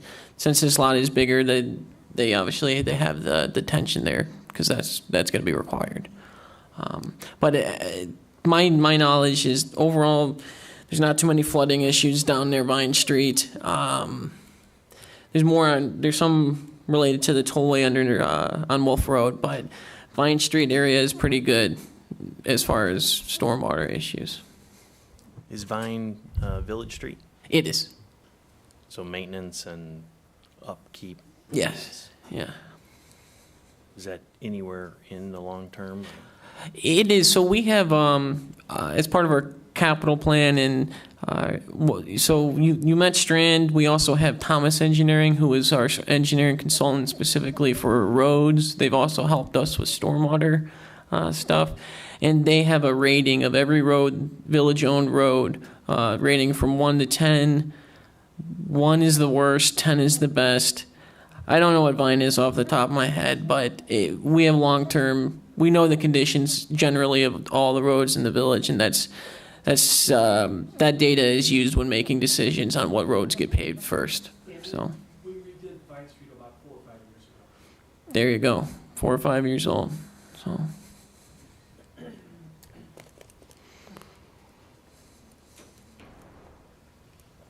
Okay, any other questions for Nico?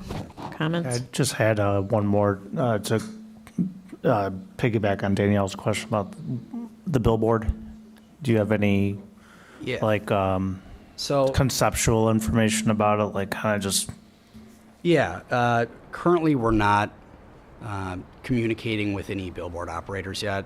We're not at that stage. It's very early. It's just our interpretation of what we expect it might look like.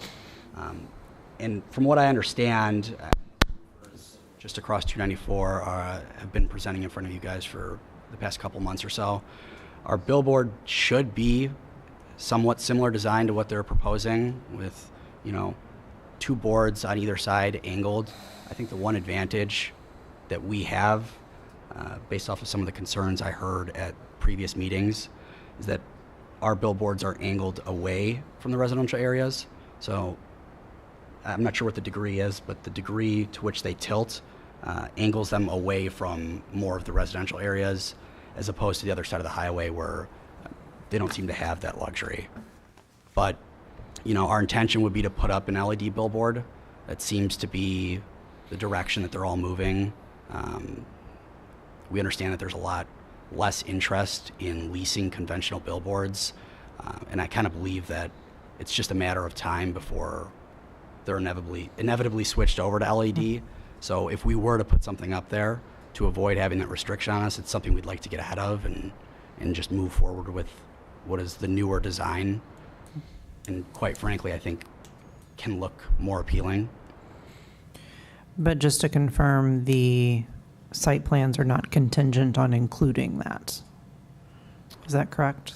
So if we were to say, look, we love everything you've given us except for the billboard, would you say, no deal, we have to have the billboard?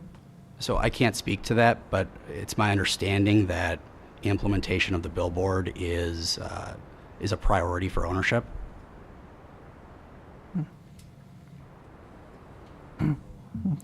Just, I think, for you to know, I think it's very important that we communicate that a lot of our residents have already expressed a lot of concern over the other billboards, simply because of the potential for light pollution and other things. So I think you might be met with some very interesting feedback if this really is contingent on including that. So just so you know. Understood.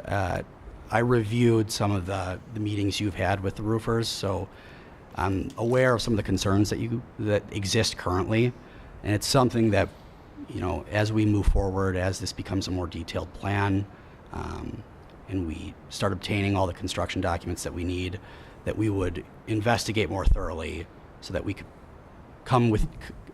come back to this committee with a package on what that might look like and what the terms would be. Thank you. Andy, I did quickly check. I mean, these are both business zones. The roofers is a B6 and this one's a B3 or something. Is there a difference between what's allowed under the zoning code with regard to billboards, or is would this billboard go through the same special use process? That's a good question. I'll have to double check. Now, billboards are allowed as a special use, I know for certain, in B5 and B6. I got to check B3. However, again, since it's a PUD, it's possible. It would be a special use. Yeah, I think I might even I would have to probably check with legal on the best way. Is it a special use and PUD amendment at the same time? But either way, it would go through the similar process. Okay. Yeah, I can echo Commissioner Sveska's concern that this one would be perceived as being much more visible.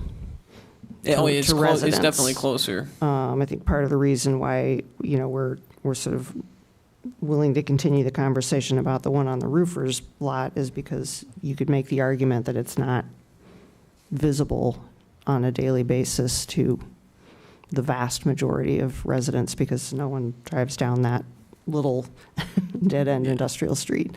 Whereas this would be much more Yeah, and I much mean, more visible. as you know, staff is recommending approval of the Roofers Road billboard, but it's way too early to have any.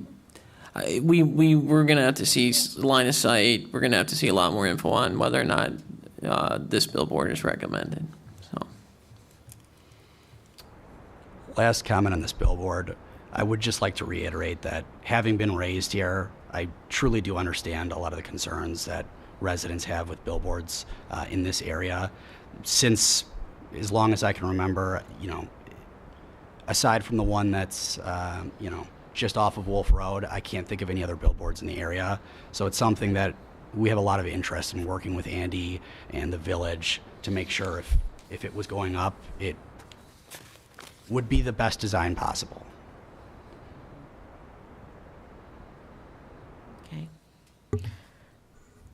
And I'll also mention to you, Nico, and this is something I've spoken a lot with Jim, who's here for the Fox Point, the other billboard, is so whether the village approves the billboards, those are also very much regulated by IDOT, and so any approval would be contingent upon IDOT approval as well. And they, we allow it under our zoning code as a special use.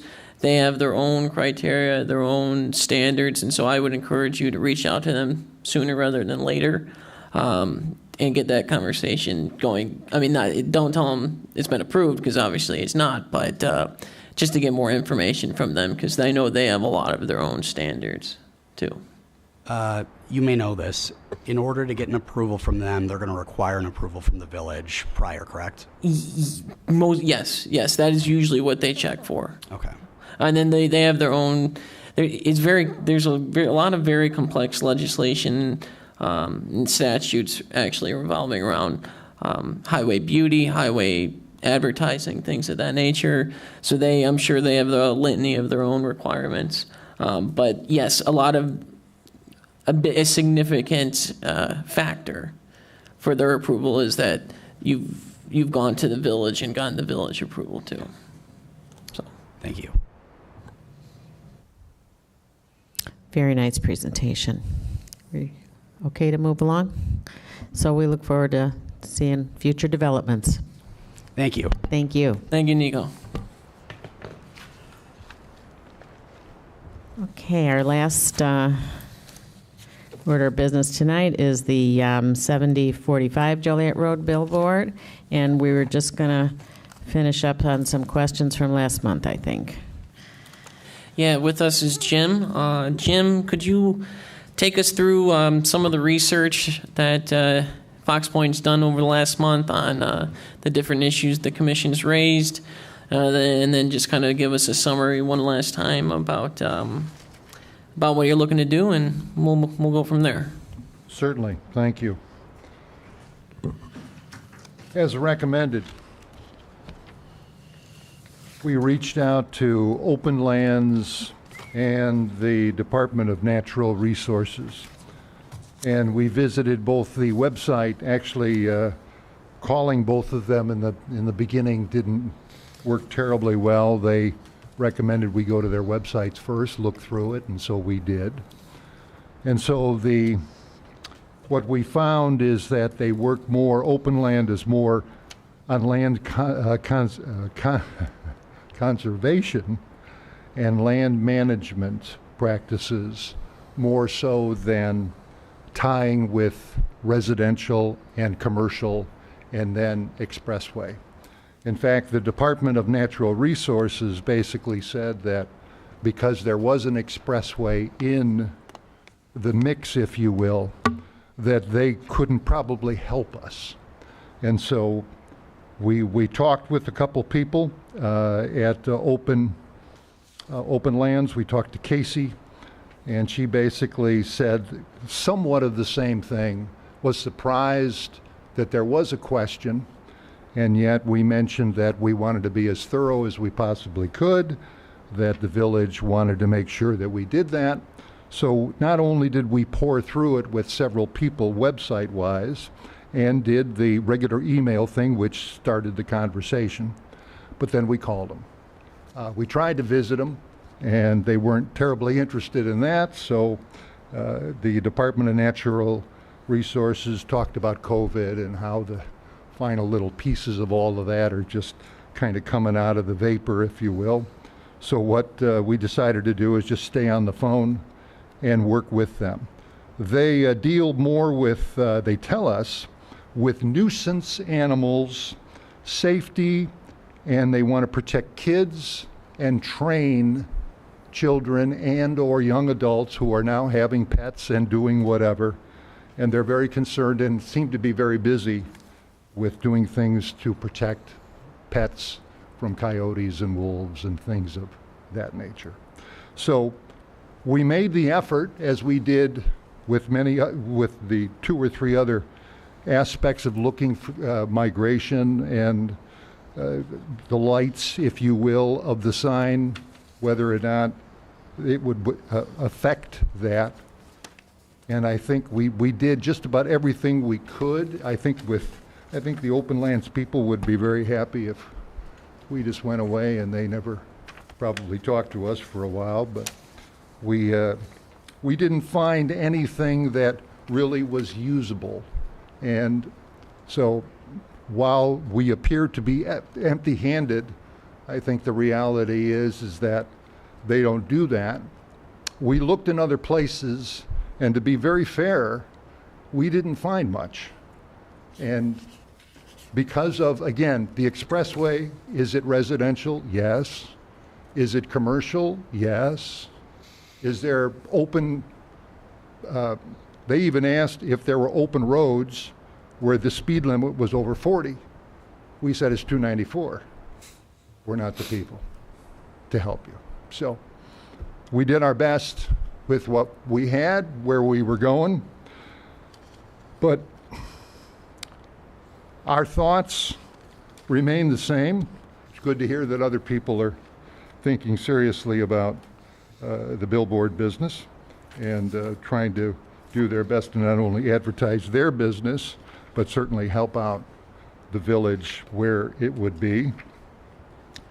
I will say that in somewhat of review, that based on what we found, and I think Andy can back us up on this, but I believe when the public was invited to a meeting, we didn't see anybody here to make comments one way or the other. We would certainly invite that, and I thought we did invite that, but we didn't have what we thought was any rebuttal, and yet we appreciate you continually bring up light and other pollution, if you will.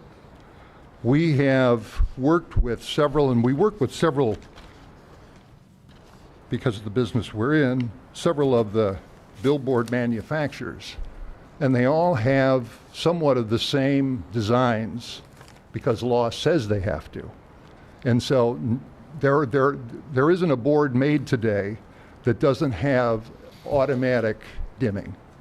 They're not made, at least not in the off-premise business which we're in. Never will you find a sign that the light will increase more than 0.3 foot candles over ambient light. Now there are 100 integers of getting dimmer and brighter, but those are on somewhat of a clock. Now they could be speeded up. We rarely do that.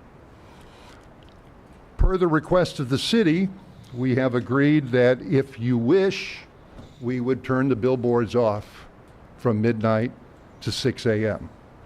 We agree to that. We do that in some locations, not all, but we do that with some. We would also mention just a couple other things. LED technology today allows us to aim it pretty effectively to the expressway only. We're not trying to keep people up all at night. And of course, from midnight till 6, that wouldn't be a problem anyways. But if we need to adjust a little bit, in fact, we would invite you, if this goes through, if you wanted to do a little angle test, we could do that once the board is there. We could adjust the head one way or the other to show you how that all works. Certainly, we could arrange that. We're proud of the fact that we've been doing this for many, many years. We work with cities and states. We work with churches now. That's an interesting spin. We haven't done that in a long, long time, but we now do that as well. And we help them with their message as well. Just listening to your new businesses that look like it's exciting to hear about new donuts and new coffee and cleaner cars and all that kind of fun stuff.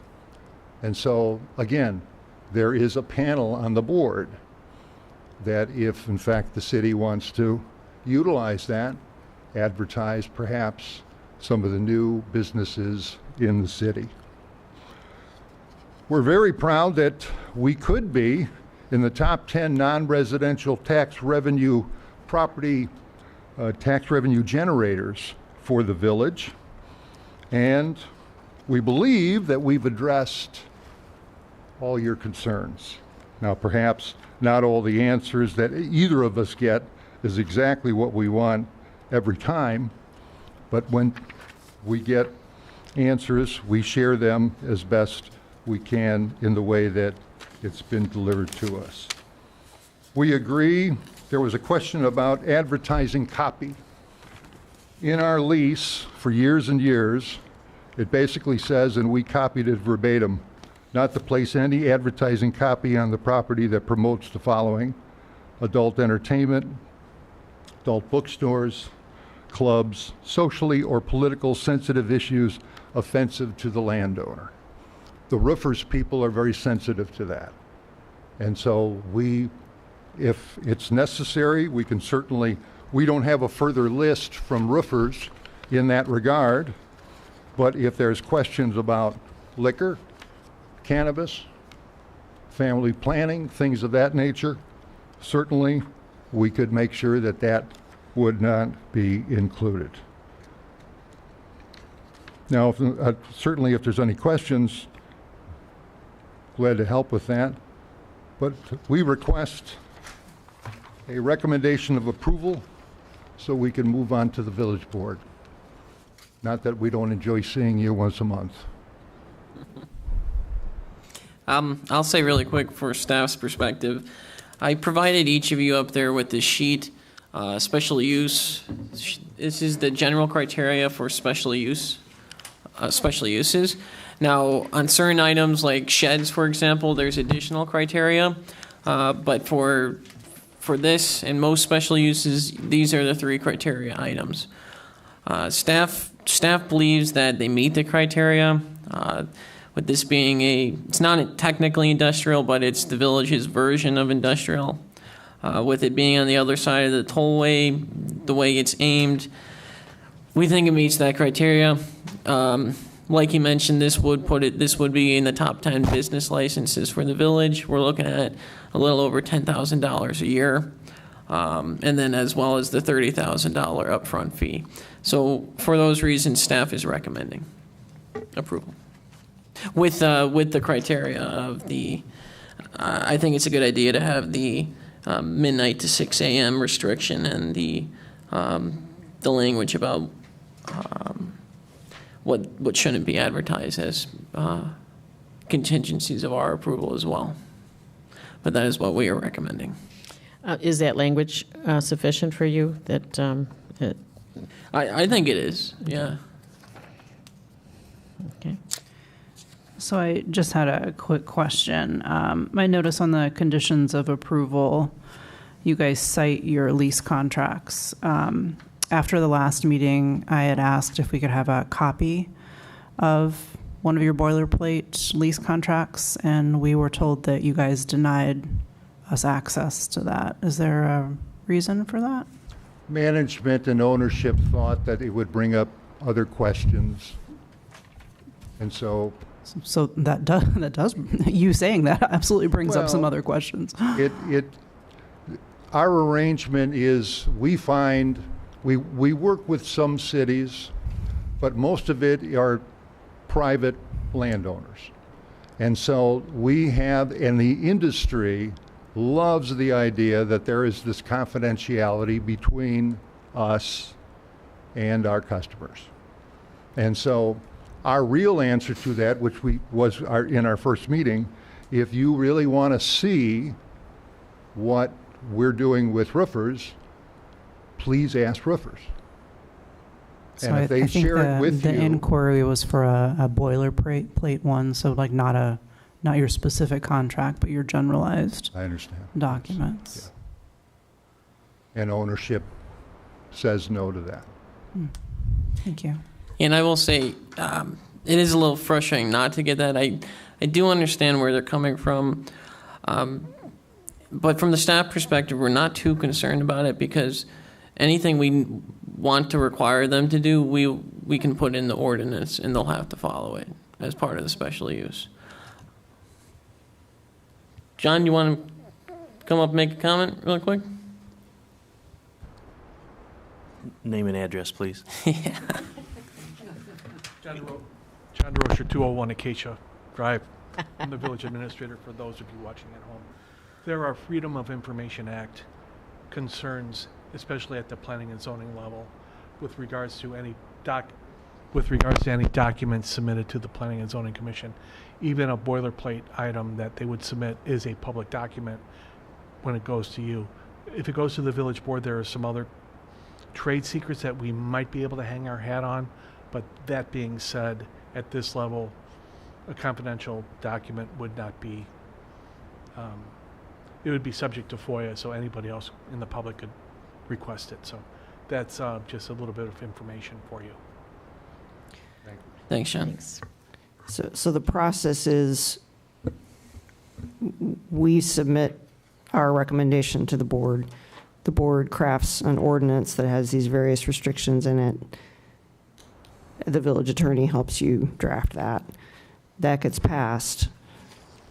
Then they negotiate a contract with roofers, build it, and if we discover that the billboard's on at 2 a.m. or a strip club's being advertised or whatever, what is the recourse of the permit can be revoked. Village? The Okay. special use permit can be revoked if they don't meet the criteria of the permit. And another thing that's important to mention is any ordinance that is passed, one of the contingencies would be IDOT approval. So before the actual building permit is given to them, they'd have to show us the IDOT. So the process for them is they get village approval to seek IDOT approval. Yeah, and I back know, and get building permit approval to build it. Yeah, so I think and Jim, you can speak to this, they probably have already negotiated a lot with roofers.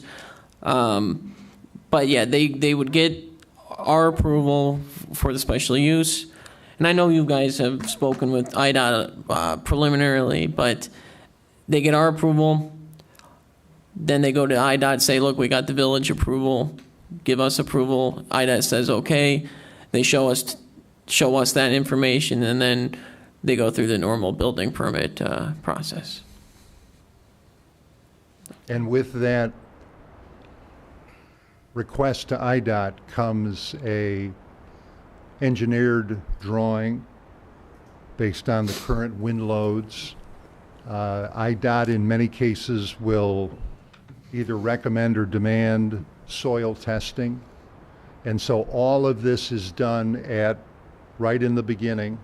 But really, we can't move too much without the landowner's agreement, which we have, and now coming to you, the city.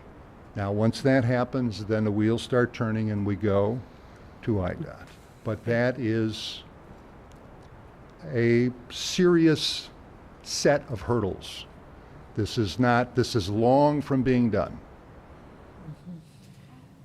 And rightly so.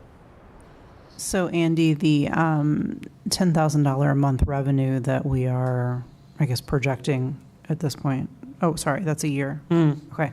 That's based on a separate contract that we have with the company? No, so that's based upon our fee schedule. In our fee schedule, we have it's essentially $5 per square foot fee for signs, and including billboards. So we have 2 billboards in town right now, and that's how they're billed as for their annual business license. We make them get a business license, and so they have to pay $5 per square foot.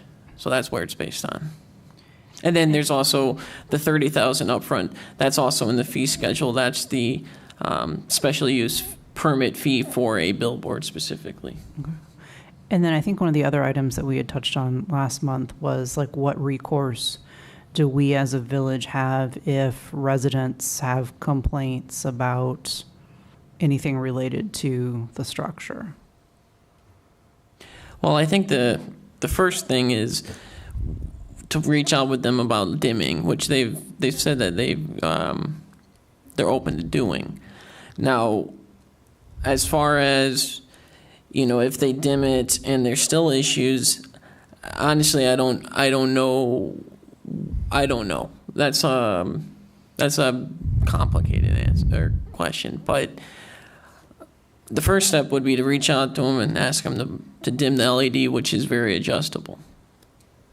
So. But again, it's an automatic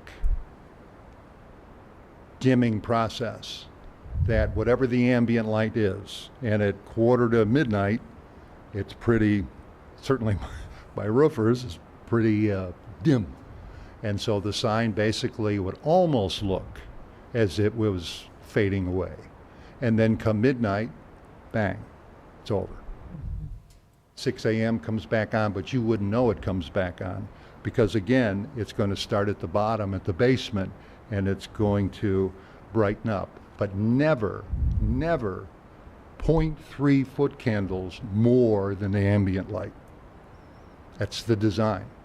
So when you're saying that it's automatic based on ambient light, does that mean that you would have no ability to go in and manually change that? You can change some things, but the dimming process is an IDOT and basically a federal law.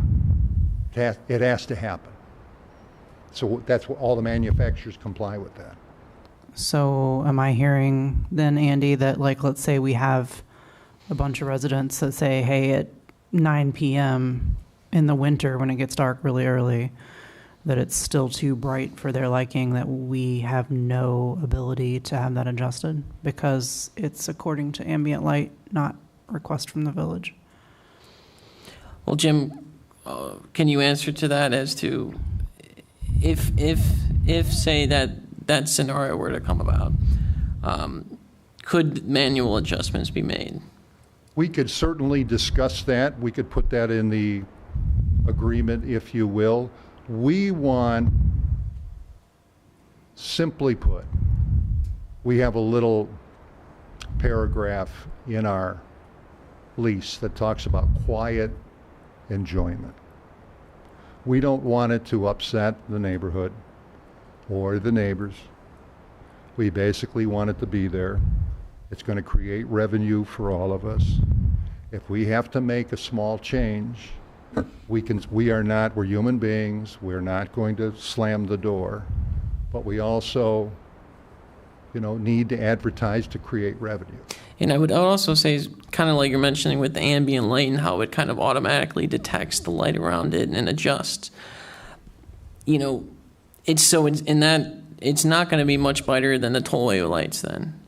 It of course will be a bit more brighter, draws the eye more because this is a sign. But as far as light pollution, I think that the people who live on Osceola, they'll have the tollway wall to cover it, and then the people who live further back, I don't think it's going to be much more light generated than what's already generated by the tollway and the lights on the tollway.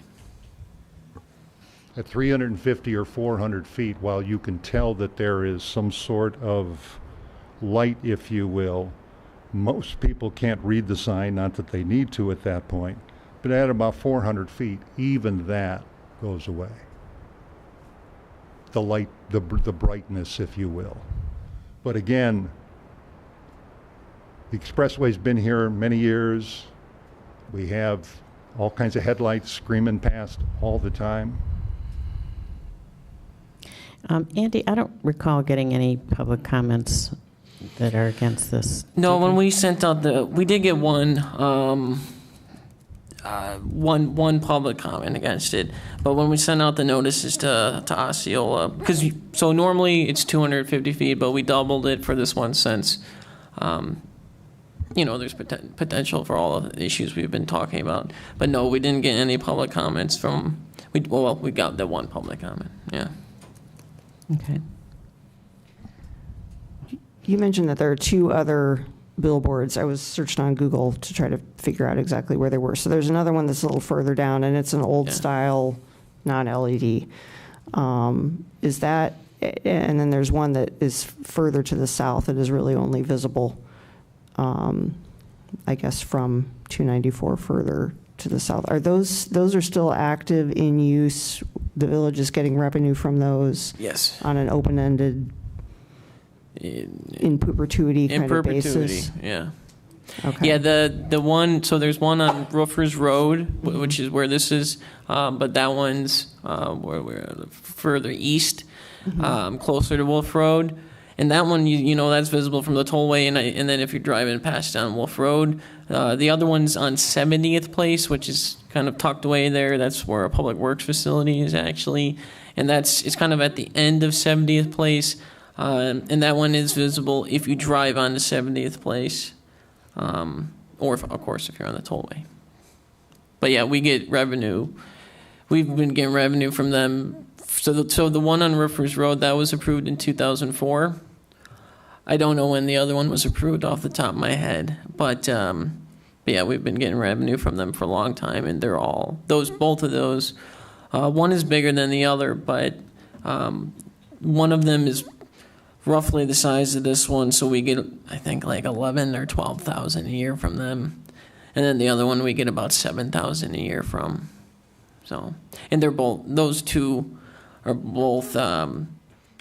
They're both in our, or at least one of them is in our top 10 business licenses as well. So. And didn't you say there's a 10-year limit in your contract for revenue contribution? Us? Yes. I thought you said in a previous meeting that there was a 10-year limit. We would go by what the city, if the city says it's this. They wouldn't be allowed to operate if they didn't get a business license every year. Okay, so the 10-year limit is not true. No. Jim, can you power down the unit between 12 and 6? Power it down? Yes. Okay. I think stopping operation needs to be replaced with power down or something more definitive. It's a soft go away is what. I just want a black screen. I don't want it to go no animation, but it's a bright white. I just want it. No. It goes away. It's sleep like your computer. Great. It just, I'd recommend yes. Right. I'd recommend that stop operation be cleaned up to either power down or some black screen type of scenario between 12 and 6. Turned off, maybe. Something like that. Sure. Yeah.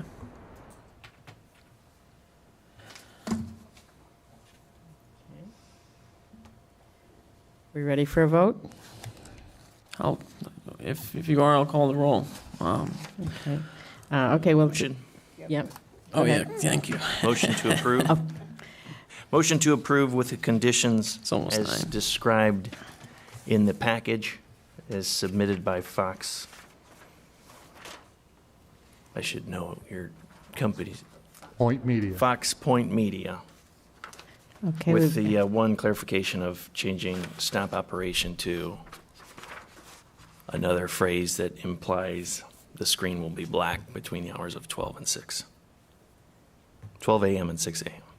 So it's a motion to recommend approval With these conditions. with these conditions. And my condition on the conditions. I think we got that. Anybody second? Dan seconds. And roll call, please. All right. Commissioner Barnes, Aye. Commissioner Skovich, Aye. Commissioner Tantillo, Aye. Chair Costello. Aye. 1 second, sorry. Commissioner Sveska, No. Commissioner Lucente, Aye. Commissioner Holm. Aye.